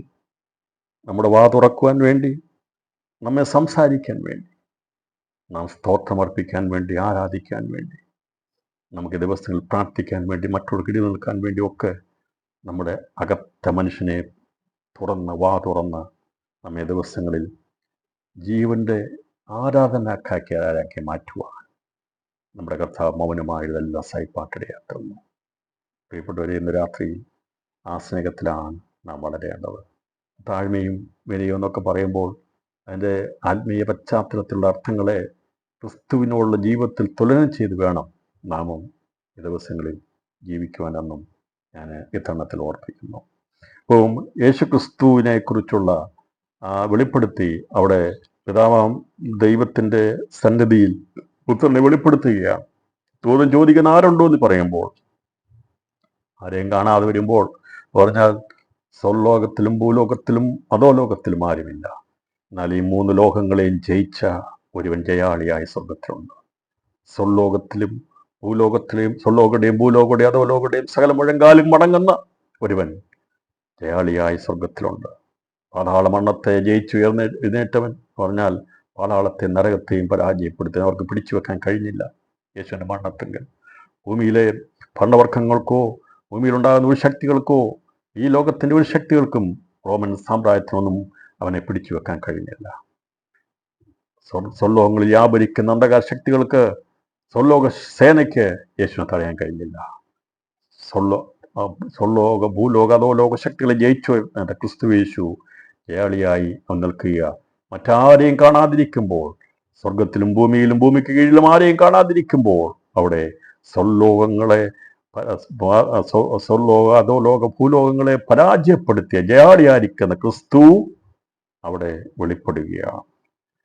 ഞാൻ സിംഹാസനത്തിൻ്റെയും 4 ജീവികളുടെയും നടുവിലും മൂപ്പന്മാരുടെ മധ്യത്തിലും ഒരു കുഞ്ഞാട് അറുക്കപ്പെട്ടതുപോലെ നിൽക്കുന്നത് കണ്ടു.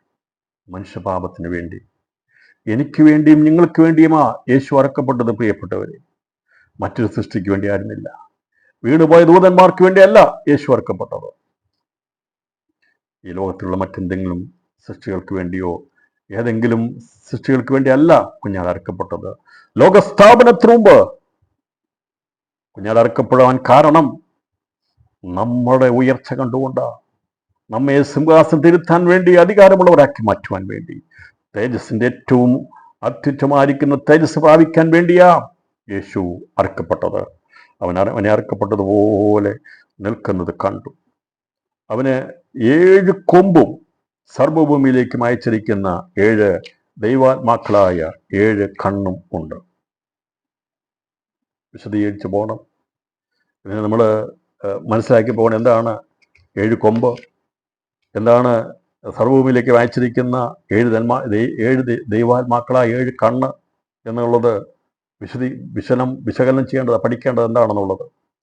അപ്പോൾ ഇവിടെ 7 കൊമ്പെന്ന് പറഞ്ഞിരിക്കുന്ന സർവശക്തനായ ദൈവത്തിൻ്റെ സമ്പൂർണമായ പരമാധികാരത്തെയും ശക്തിയെയും കാണിക്കുന്നതാണ് 7 കൊമ്പുകൾ കുഞ്ഞാണ്ടുള്ളതായിട്ട് അവിടെ വെളിപ്പെടുത്തിയിരിക്കുന്നത്. കൊമ്പുകൾ ദൈവസഭയുടെ ശക്തിയെയും വെളിപ്പെടുത്തും. തികവ് പ്രാപിക്കുന്ന കൊമ്പുകൾ, അവനിൻ്റെ കൊമ്പുകൾ. കർത്താവ് പറഞ്ഞു, ഞാൻ സാക്ഷാൽ മുന്തിരിവള്ളിയും നിങ്ങൾ കൊമ്പുകളുമാകുന്നു. ജയാളിയായിരിക്കുന്ന ക്രിസ്തുവിൻ്റെ കൊമ്പുകളായിരിക്കുന്ന ആദ്യജാതന്മാരുടെ സഭ അവിടെ എത്തുമ്പോൾ അവിടെ വെളിപ്പെടുത്തുന്ന അവൻ ജയാളിയായി തീർന്നു, അവനോട് ചേരുവാനുള്ളവരും അവിടെ എത്തിച്ചേർന്നു എന്നാണ് വെളിപ്പെടുത്തിയിരിക്കുന്നത്. എന്ന് പറഞ്ഞാൽ അവനോട് ചേരാനുള്ള, ക്രിസ്തുവോട് ചേരാനുള്ള അത് തികവായി തീർന്നു. കൊമ്പുകൾ അവിടെ വെളിപ്പെടുത്തുകയാണ്. അവൻ്റെ അധികാരത്തെയും പരമാധികാരത്തെയും വെളിപ്പെടുത്തുന്നു. അവൻ സകല സാധാരണ തന്ത്രങ്ങളെയും പരാജയപ്പെടുത്തി അവൻ ജയാളിയായി തീർന്നു. അതുപോലെ തന്നെ അവനോട് ചേരാനുള്ള നമ്മയും അവിടെ എത്തിച്ചേരുമ്പോൾ ആ 7 കൊമ്പുകൾ കാണിക്കുന്ന പൂർത്തീകരണത്തെ കാണിക്കുക. പിന്നീട് കുഞ്ഞാടിന് 2 കൊമ്പുള്ളതിനെ കുറിച്ച് പറഞ്ഞിട്ടുണ്ട്. അത് ആ ഭാഗത്ത് പഠിപ്പിക്കാം എന്താണെന്നുള്ളത്. കുഞ്ഞാടിൻ്റെ 7 കൊമ്പ് എന്നുള്ളത് ഇവിടെ വെളിപ്പെടുത്തി. കുഞ്ഞാടിന് 2 കൊമ്പുള്ളതിനെ കുറിച്ചും ഇവിടെ പറഞ്ഞിട്ടുണ്ട്. 13-ാം അധ്യായം 11-ാം വാക്യം. മറ്റൊരു മൃഗം ഭൂമിയിൽ നിന്ന് കയറുന്നത് ഞാൻ കണ്ടു. അതിന് കുഞ്ഞാടിനുള്ളതുപോലെ 2 കൊമ്പുണ്ടായിരുന്നു. ലോകാവസാനത്തുള്ള ബന്ധത്തിൽ 2 കൊമ്പ് എന്താണെന്നുള്ളത് പഠിപ്പിച്ചിട്ടുണ്ട്, രേഖപ്പെടുത്തിയിട്ടുണ്ട്. അതിപ്പം വേണമെങ്കിൽ നിങ്ങൾക്ക് റെഫർ ചെയ്യാം. ഞാൻ പറഞ്ഞത് ഇവിടെ 7 കൊമ്പെന്ന് പറഞ്ഞിരിക്കുന്നത് തികവ് പ്രാപിക്കുന്ന ആദിജാതന്മാരുടെ അവിടെ എത്തിക്കഴിഞ്ഞപ്പോൾ സാത്താനെയും അവൻ്റെ സകല അധികാരത്തിൽ ജയിച്ച് യേശു ക്രിസ്തു കുഞ്ഞാട് ജയാളിയായപ്പോൾ അവനിൽ ജയം പ്രാപിച്ച, ശക്തി പ്രാപിച്ച കൊമ്പുകളായിരിക്കുന്ന നമ്മെയാണ് അവിടെ വെളിപ്പെടുത്തിയിരിക്കുന്നത്. അവനുള്ള കൊമ്പുകളെ വെളിപ്പെടുത്തുക, തികവിനെ കാണിക്കുന്നു. ഒരു ശക്തിക്കും പരാജയപ്പെടുത്താൻ കഴിയാത്ത, ദൈവം പ്ലാൻ ചെയ്തിരിക്കുന്ന ദൈവത്തിൻ്റെ പദ്ധതി പൂർത്തീകരിക്കപ്പെടും. ഞാൻ തെറ്റിപ്പോയാൽ ഞാൻ യോഗ്യനല്ല എന്നതുകൊണ്ട് 7 കൊമ്പുകളിലെ ഒന്നുപോലും തികയാതിരിക്കത്തില്ല. അതെല്ലാം തികഞ്ഞിരിക്കും. പ്രിയപ്പെട്ടവരെ, ഒരുപക്ഷെ ഞാനോ നിങ്ങളോ ആരെങ്കിലും ഈ ഹൈക്കോളിങ്ങിൽ നിന്ന് പരമൊളിയിൽ നിന്ന് മാറിയത് കൊണ്ട് ദൈവത്തിൻ്റെ തികവുള്ള എണ്ണത്തിൽ ഒന്നും കുറഞ്ഞു പോകത്തില്ല. അവിടെ നിന്ന് വർദ്ധിച്ചെടുക്കും. നമുക്ക് ഈ വിളിയിൽ ലഭിച്ചിരിക്കുന്നതുകൊണ്ട് അനുസരണക്കേട് കാണിക്കാതെ ആ തികവിലേക്ക് എത്തുവാൻ ക്രിസ്തുവാകുന്ന ആ മുന്തിരിവള്ളിയിലെ ഫലപ്രദമായി കായ്ക്കുന്ന കൊമ്പുകളായി തീരുവാൻ ദൈവാത്മാവ് ആ തികവിലേക്ക് നമ്മളെ എത്തിക്കുമാറാകട്ടെ. ദൈവസഭയുടെ അധികാരത്തെയും വെളിപ്പെടുത്തുകയാണ്. നമ്മുടെ അധികാരത്തെയും വെളിപ്പെടുത്തുകയാണ്. അപ്പൊ യേശുവിൻ്റെ 7 കൊമ്പുകൾ വെളിപ്പെടുത്തിയിരിക്കുന്നത് നമ്മുടെ അധികാരത്തെ വെളിപ്പെടുത്തുകയാണ്.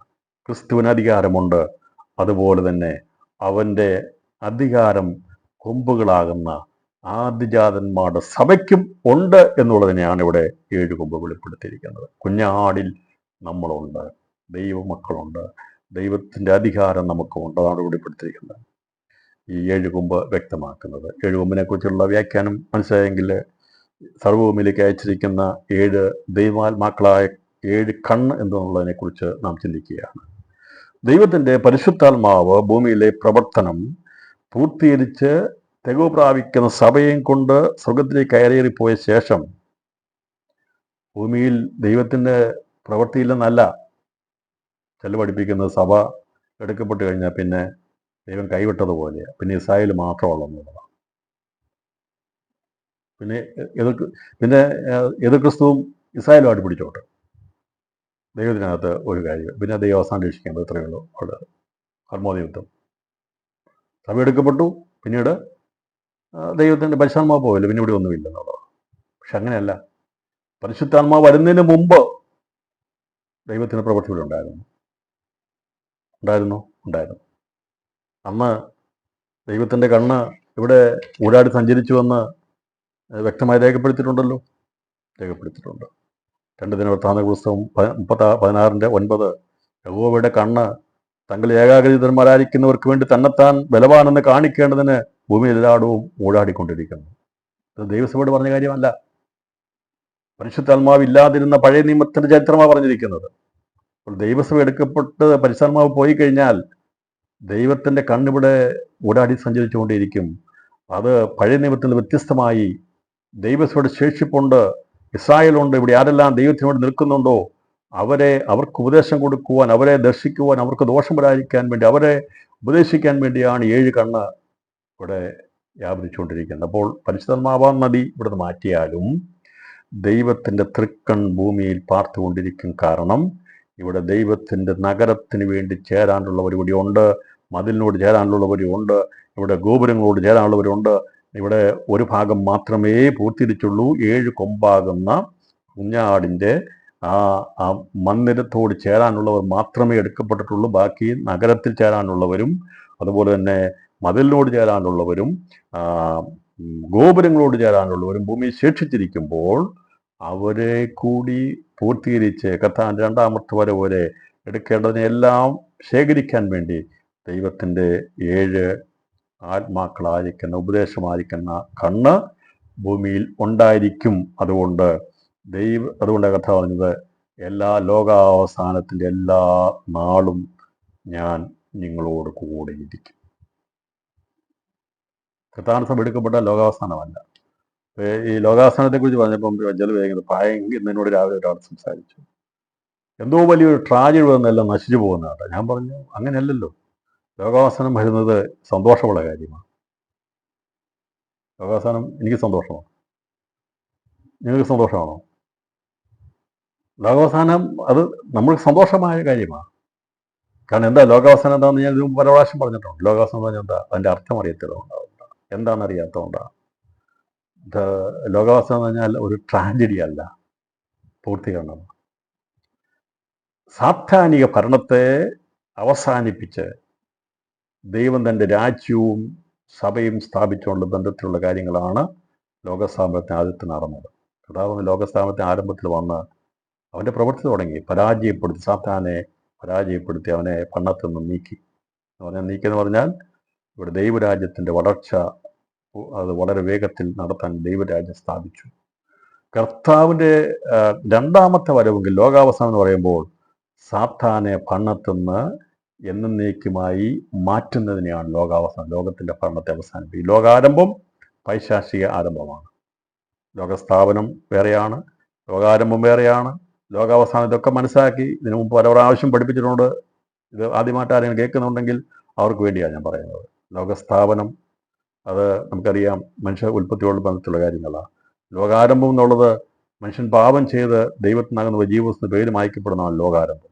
ലോകാവസാനം എന്നുള്ളത് സാത്താന്യ പ്രവൃത്തിയെ മാറ്റി അവനെ ഭരണത്തിൽ നിന്ന് മാറ്റാൻ വേണ്ടി യേശു ലോകത്തിൽ പ്രത്യക്ഷപ്പെട്ടതാണ്. പാപങ്ങളെ നീക്കാൻ വേണ്ടി പ്രത്യക്ഷപ്പെട്ടു.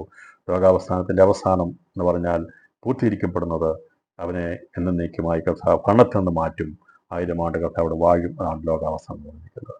It is not a tragedy. ഇതൊക്കെ നമ്മുടെ അനുഗ്രഹത്തിന് വേണ്ടിയുള്ളതാണ്. ലോകമനുഷ്യരെ പോലെ അയ്യോ ലോകാവസാനം വരുന്ന ഇതെല്ലാം തീർന്നു പോകുക എന്ന് പറഞ്ഞുകൊണ്ട് നെഞ്ചു ധരിച്ച് ഓടി നടക്കല്ലേ ചെയ്യേണ്ടത്. സത്യവചനം മനസ്സിലാക്കുക, അതനുസരിച്ച് നമ്മൾ ഇളകാതിരിക്കുക, നാം ഉറപ്പുള്ളവരായി നിൽക്കുക, ദൈവത്തിൻ്റെ കർത്താവിൻ്റെ പ്രത്യക്ഷതയ്ക്ക് നമ്മൾ അതിനെ ഒരുക്കുക, നമ്മൾ ഇളകിപ്പോകാതിരിക്കുക. എല്ലോ ലേഖനങ്ങളോ അത് നമ്മളൊന്നും ഇളകേണ്ട ആവശ്യമില്ല. നമ്മൾ ഇളകിപ്പോകേണ്ട ആവശ്യമില്ല. കർത്താവ് പറഞ്ഞു, നിങ്ങൾ പല ലേഖനങ്ങളൊന്നും വായിച്ച് ഇളകിപ്പോകരുത്. ഇതൊക്കെ സംഭവിക്കേണ്ട സമയത്ത് സംഭവിക്കും, അതിന് മുമ്പൊന്നും സംഭവിക്കില്ല. അതുകൊണ്ട് വചനം അറിയാവുന്ന വെളിപ്പാട് പുസ്തകം ശരിക്കും പഠിച്ചിട്ടുള്ള മനുഷ്യർക്ക് ഇളക്കം വരത്തില്ല. അവൻ എപ്പോഴും കർത്താവിൽ ഉറച്ചിരിക്കും. രാത്രിയിലും ദൈവവചനത്തിൽ ഉറപ്പിക്കുകയാണ് ചെയ്യേണ്ടത്, ഇളക്കുകയല്ല ചെയ്യേണ്ടത്. കർത്താവിൻ്റെ വചനം കേൾക്കുന്നവർ നമ്മൾ ഉറപ്പുള്ളവരായിരിക്കണം, ധൈര്യമുള്ളവരായിരിക്കണം.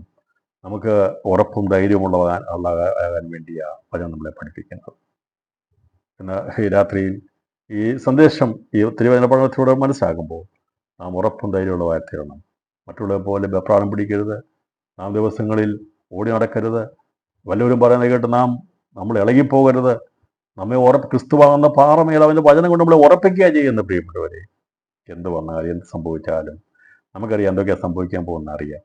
അപ്പം അത് സംഭവിക്കുന്നില്ല നമ്മുടെ നന്മയ്ക്ക് വേണ്ടിയാണ്, നമ്മളെ കൊണ്ടുപോകാൻ വേണ്ടിയാ ഈ കാര്യങ്ങളൊക്കെ നടക്കാൻ പോകുന്നത്. നടക്കട്ടെ, നമ്മുടെ നന്മയ്ക്ക് വേണ്ടിയല്ലേ. കർത്താവ് വരാൻ പോകുന്നത്, ലോകാവസാനത്തിൽ വരാൻ പോകുന്നത്, നമ്മളെ കൂടി വരുന്നത് അവൻ്റെ ഭരണത്തെ മാറ്റി തൻ്റെ രാജ്യവിടാൻ വേണ്ടിയാണ്. അപ്പോൾ അതിനുവേണ്ടി കർത്താവിൻ്റെ കണ്ണ് ഭൂമിയിലൂടെ സഞ്ചരിച്ചുകൊണ്ടിരിക്കുക. അങ്ങനെ പറഞ്ഞിരിക്കുകയാണെങ്കിൽ ഇതിനെ ഇസ്രായേലിനോടുള്ള ബന്ധത്തിൽ യോശുവയുടെ സെഖര്യാവിന്റെ പുസ്തകം അതിൻ്റെ 3-ാം അധ്യായം 9-ാം വാക്യത്തിൽ, 4-ാം അധ്യായത്തെക്കുറിച്ച് നമ്മൾ പഠിച്ചിട്ടുണ്ട്. 3-ാം അധ്യായം 9-ാം വാക്യത്തിൽ പറഞ്ഞിരിക്കുന്നത്, ഞാൻ യോശുവയുടെ മുമ്പിൽ വെച്ചിരിക്കുന്ന കല്ലുണ്ടല്ലോ, ഒരേ കല്ലിന്മേൽ 7 കണ്ണും ഉണ്ട്.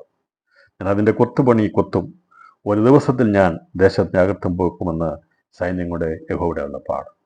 അപ്പോൾ സഭ ഇവിടെ ആദ്യജാതന്മാരുടെ സഭ എടുക്കപ്പെട്ട് കഴിഞ്ഞാൽ മന്ദിരത്തിൻ്റെ പണി പരിശുദ്ധാത്മാവിനാൽ പൂർത്തീകരിക്കപ്പെടും.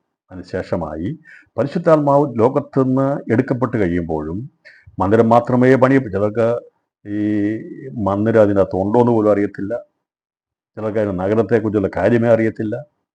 ആകെ അറിയാവുന്നത് 12 ഗോത്രങ്ങളെക്കുറിച്ചുള്ള കാര്യങ്ങളാണ്. ഗോപുരങ്ങളെക്കുറിച്ച് മാത്രമേ അറിയത്തുള്ളൂ, പിന്നെ മതിലിനെക്കുറിച്ചും അറിയത്തുള്ളൂ. പ്രിയപ്പെട്ടവരെ, മതിലും ഗോപുരങ്ങളും മാത്രമല്ല, നഗരമുണ്ട്, അതിൻ്റെ അകത്ത് അതിവിസ്ഥലമാകുന്ന മന്ദിരമുണ്ട്. ആ മന്ദിരത്തോട് ചേരാനുള്ളവരാണ് ആദിജാതന്മാരുടെ സഭ. അവരുടെ എണ്ണത്തെക്കുറിച്ച് പറഞ്ഞിട്ടില്ല, അവരെ അളക്കാൻ കഴിയത്തില്ല. സ്നേഹത്തിൻ്റെ പരമോന്നതിലെത്തുന്ന ക്രിസ്തുവിൻ്റെ സ്നേഹത്തിൽ വസിക്കുന്നതാണ് അവർ. അതാണ് ഈ പരിശുദ്ധാത്മാവിൻ്റെ സഭ എടുക്കപ്പെടുമ്പോൾ സംഭവിക്കുന്നത്. അതിനുശേഷമായി അല്ലാത്ത ലോകമല്ല. കർത്താവിൻ്റെ ശേഷിപ്പ്, ദൈവസഭയുടെ ശേഷിപ്പ് ഇവിടെയുണ്ട്, വിശുദ്ധമായി ഇവിടെ ഉണ്ട്. അതുകൊണ്ടാണ് കർത്താവിൻ്റെ 7 കണ്ണ് സർവഭൂമിയിലേക്കും അയച്ചിരിക്കുന്ന 7 ദൈവാത്മാക്കളായ 7 കണ്ണുമുണ്ടെന്ന് പറയുന്നത്. സഭ എടുക്കപ്പെട്ട് കഴിഞ്ഞാൽ പിന്നെ കർത്താവ് കണ്ണടച്ചിരിക്കുകയല്ല, അങ്ങനെയല്ല പറഞ്ഞിരിക്കുന്നത്.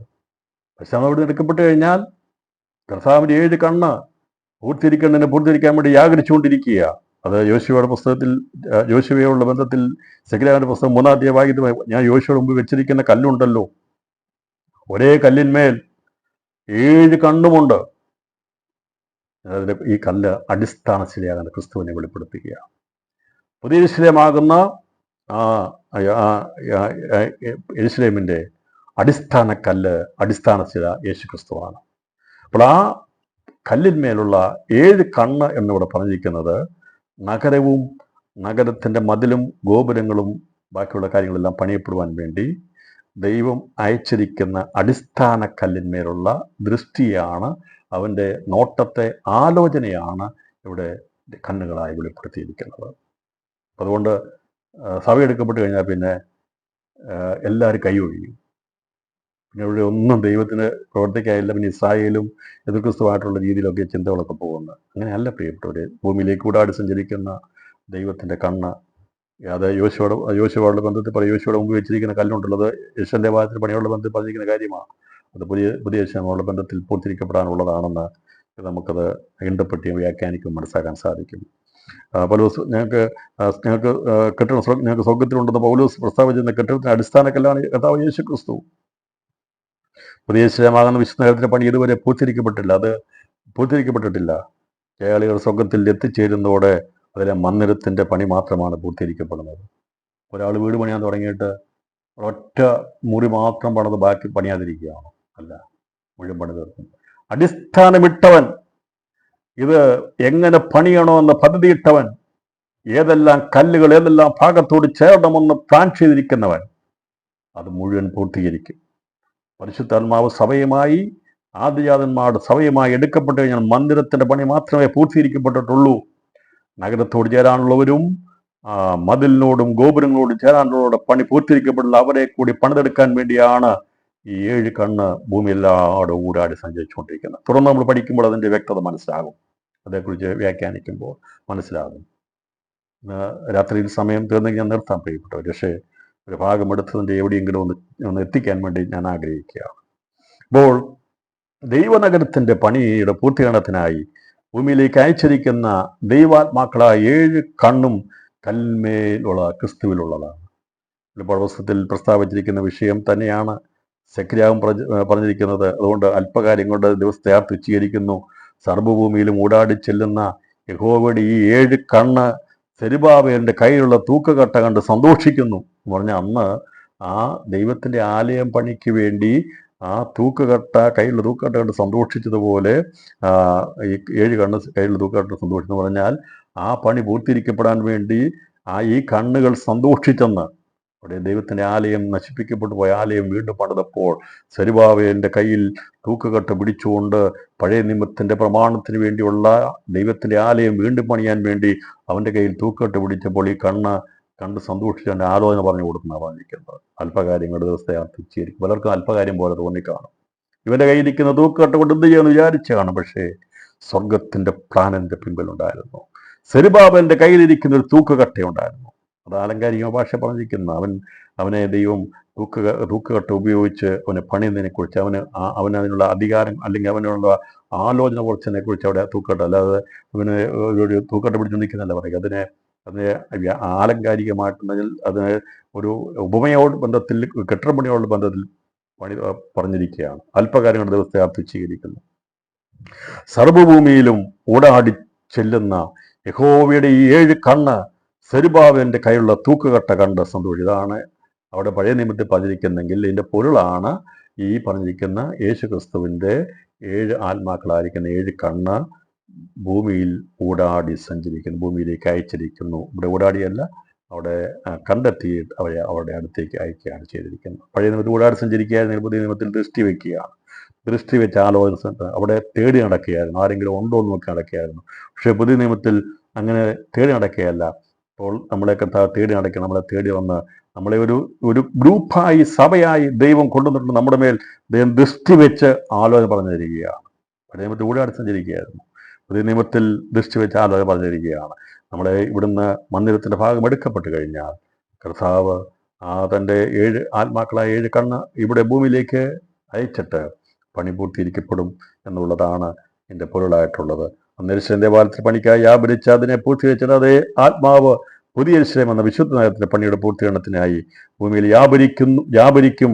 അതിൻ്റെ വ്യക്തതയാണ് ദൈവാത്മാക്കളായ 7 കണ്ണിനോടുള്ള ബന്ധത്തിൽ ഇവിടെ വെളിപ്പാട് രേഖപ്പെടുത്തിയിരിക്കുന്നത്. പുസ്തകം വാങ്ങുവാൻ യോഗ്യനായ അറുക്കപ്പെട്ട കുഞ്ഞാട് സിംഹാസനത്തിന്റെ കയ്യിൽ നിന്ന് പുസ്തകം വാങ്ങുന്ന അവസരത്തിൽ 4 ജീവികളും 24 മൂപ്പന്മാരും അവനെ വീണ് നമസ്കരിക്കുന്നതായിട്ടാണ് ഇവിടെ പറഞ്ഞിരിക്കുന്നത്.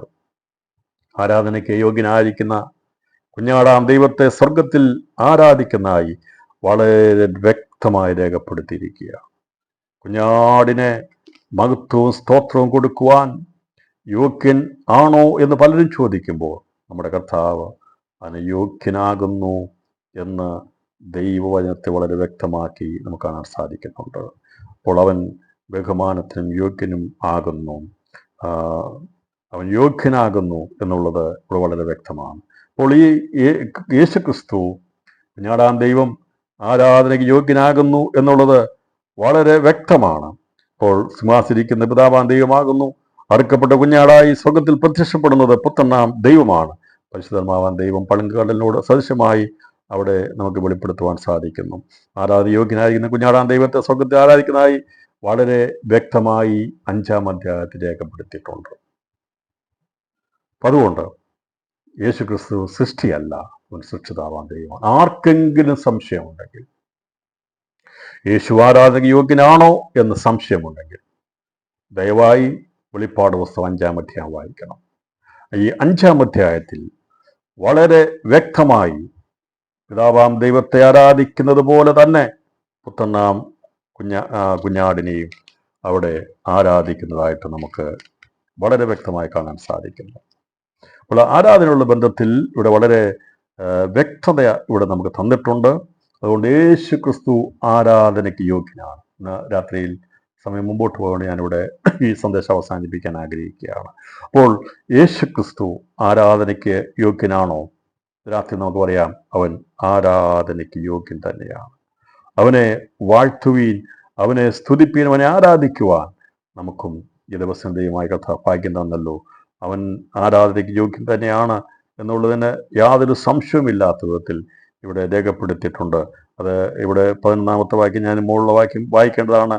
എന്നാൽ അതിന് മുമ്പായി ഇവൻ ആരാധന യോഗ്യനാണെന്നുള്ള ഭാഗം ഒന്ന് വായിച്ചു നിർത്തി ഇന്ന് രാത്രി അവസാനിപ്പിക്കാൻ മുമ്പുള്ള ഭാഗം പിന്നീട് നമ്മൾ ചിന്തിക്കുന്നതായിരിക്കും. സിംഹാസനയുടെയും മൂപ്പന്മാരുടെയും ചുറ്റുമേറിയ ദൂതന്മാർ ശബ്ദം കേട്ടു. അവിടെ എണ്ണം 10,000 10,000 1000 അവർ അത്യുച്ചത്തിൽ അറുക്കപ്പെട്ട കുഞ്ഞാട് ശക്തിയും ധനവും ജ്ഞാനവും ബലവും ബഹുമാനവും മഹത്വവും സ്തോത്രവും ലഭിപ്പാൻ യോഗ്യനെന്ന് പറഞ്ഞു. സ്വർഗത്തിലും ഭൂമിയിലും ഭൂമിക്ക് കീഴിലും സമുദ്രത്തിലുള്ള സകല സൃഷ്ടിയാവലുള്ളതൊക്കെയും സിംഹാസനിരിക്കുന്ന കുഞ്ഞാടിനും സ്തോത്രവും ബഹുമാനവും മഹത്വവും ബലവും ഉണ്ടാകട്ടെ എന്ന് പറയുന്നത് ഞാൻ കേട്ടു. 4 ജീവികളുടെ ആമേൻ എന്ന് പറഞ്ഞു.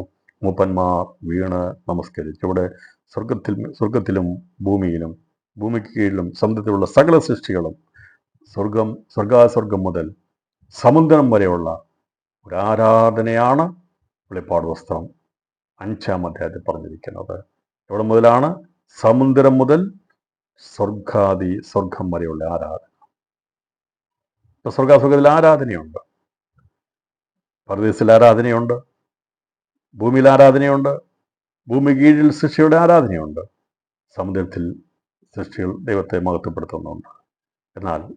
എന്നാൽ പുനരുത്ഥാനം പ്രാപിച്ച് തേജസ് പ്രാപിച്ച് ദൈവസഭ സ്വർഗാസ്വർഗത്തിൽ എത്തിക്കഴിഞ്ഞ ശേഷമായി കുഞ്ഞാടാം ദൈവത്തെ മനുഷ്യവംശത്തിൽ നിന്ന് നാം ശരീരത്തോട് വീണ്ടെടുക്കപ്പെട്ടവിടെ ചെന്ന് പിതാവാം ദൈവത്തെയും കുഞ്ഞാടാം ദൈവത്തെയും പരിശുദ്ധാത്മാവിൻ നിറവിൽ അവിടെ ആരാധിക്കുന്നതിനെ കുറിച്ചാണ് 4-ാം അധ്യായം 5-ാം അധ്യായം രേഖപ്പെടുത്തിയിരിക്കുന്നുള്ളത്. സന്ദേശം കൈമാറിക്കൊണ്ട് നമ്മുടെ കർത്താവ് അവൻ യോഗ്യനാണ്, ആരാധന യോഗ്യനാണ്, അവനെ വാഴ്ത്തുവീൻ എന്ന് പറയുന്നതായിട്ടും നമുക്ക് വെളിപ്പാട് പുസ്തകത്തിൽ നമുക്ക് കാണാൻ സാധിക്കുന്നുണ്ട്. രാത്രി യേശു ആരാധന യോഗ്യനോ എന്ന് ചോദിച്ചാൽ നിശ്ചയമായിട്ട് നമുക്ക് പറയാം, ഒരു സംശയം കൂടാതെ പറയാം, നമ്മുടെ കർത്താവ് ആരാധനയ്ക്ക് യോഗ്യനാണ്. എല്ലാവരും അല്പസമയം ദൈവത്തെ മഹത്വപ്പെടുത്തിയാണ്. നമ്മുടെ കർത്താവ് ആരാധന യോഗ്യനാണ്. പിതാവാം ദൈവം ആരാധന യോഗ്യനാണ്. പുത്രനാകുന്ന കർത്താവ് ആരാധന യോഗ്യനാണ്. പരിശുദ്ധാത്മാവാം ദൈവം ആരാധനയ്ക്ക് യോഗ്യനാണ്. അപ്പോൾ പിതാവാം ദൈവത്തെയും പുത്രനാം ദൈവത്തെയും പരിശുദ്ധാത്മ നിറവിൽ ഇവിടുന്ന് എത്തിച്ചേരുന്ന ദൈവസഭ അവിടെ ആരാധിക്കുന്നു.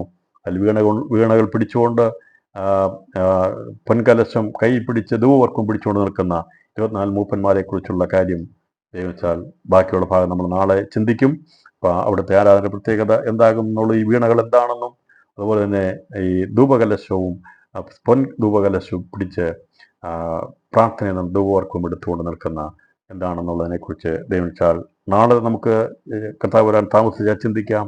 രാത്രിയിൽ കർത്താവെ നേർക്കപ്പെട്ടു, രക്തമുണികളെ വിലയ്ക്ക് വാങ്ങി നീ സകല സ്തുതികൾക്കും സ്തോത്രത്തിനും പുകഴ്ചകൾക്കും യോഗ്യൻ, അങ്ങ് ആരാധനയ്ക്ക് യോഗ്യൻ, അങ്ങ് മാത്രം ആരാധനയ്ക്ക് യോഗ്യൻ, ദൈവമേ നീ ആരാധനയ്ക്ക് യോഗ്യൻ എന്നുള്ള ആ ദൈവത്തെ ആരാധിച്ചുകൊണ്ട് ദൈവത്തെ മഹത്വപ്പെടുത്തിക്കൊണ്ട് ദിവസങ്ങളിൽ നാം ആരാധിച്ചു വരുന്ന ദൈവസഭയുടെ ആരാധന കുറ്റമറ്റതാണ്. അത് ആർക്കും ഒരിക്കലും ഒരു കുറവും പറയാത്ത വിധത്തിൽ പിതാക്കന്മാർ കൈമാറിയിരിക്കുന്ന പെന്തക്കോസ്ത് സഭയുടെ ആരാധന അത് സത്യമാണ്, തികവറ്റതാണ്. പിതാവാം ദൈവത്തെയും പുത്രനാം ദൈവത്തെയും പരിശുദ്ധാത്മാവാൻ ദൈവത്തെയും നാം ആരാധിക്കും. എനിക്ക് പെന്തക്കോസ്ത് എന്ന് പറഞ്ഞതിൻ്റെ അകത്ത് അഭിമാനമേ ഉള്ളൂ. എനിക്ക് അപമാനമൊന്നുമില്ല. ഞാൻ പെന്തക്കോസ്ത് നാളിൽ പരിശുദ്ധാത്മാവ് ഇറങ്ങി വന്ന് സ്ഥാപിതമായ ദൈവസഭയുടെ അംഗമാണ്. അതുകൊണ്ടാണ് പെന്തക്കോസ്തുകാരൻ എന്ന് പറയുന്നത്. എനിക്കതിൻ്റെ അഭിമാനമേ ഉള്ളൂ. അപ്പോൾ ദൈവസഭയ്ക്ക് പിതാക്കന്മാർ ആരംഭ നൂറ്റാണ്ടിൽ കൈമാറിയ ആ ആരാധനയാണ് കൈമാറി കാത്തു സൂക്ഷിക്കപ്പെട്ട് ഈ തലമുറയിൽ നമുക്ക് തന്നിരിക്കുന്നത്. അതിൻ്റെ പവിത്രതയോടെ വിശുദ്ധിയോടെ പരിശുദ്ധാത്മാവിൻ്റെ നിറവിൽ ആരാധിക്കുവാൻ നമുക്ക് ജീവിതത്തെ ദൈവത്തിന് ഏൽപ്പിച്ചു കൊടുക്കാം. ദൈവമായ കർത്താവ് നമ്മെ ഏവരെയും ധാരാളമായി അനുഗ്രഹിക്കുമാറാകട്ടെ. Thank you.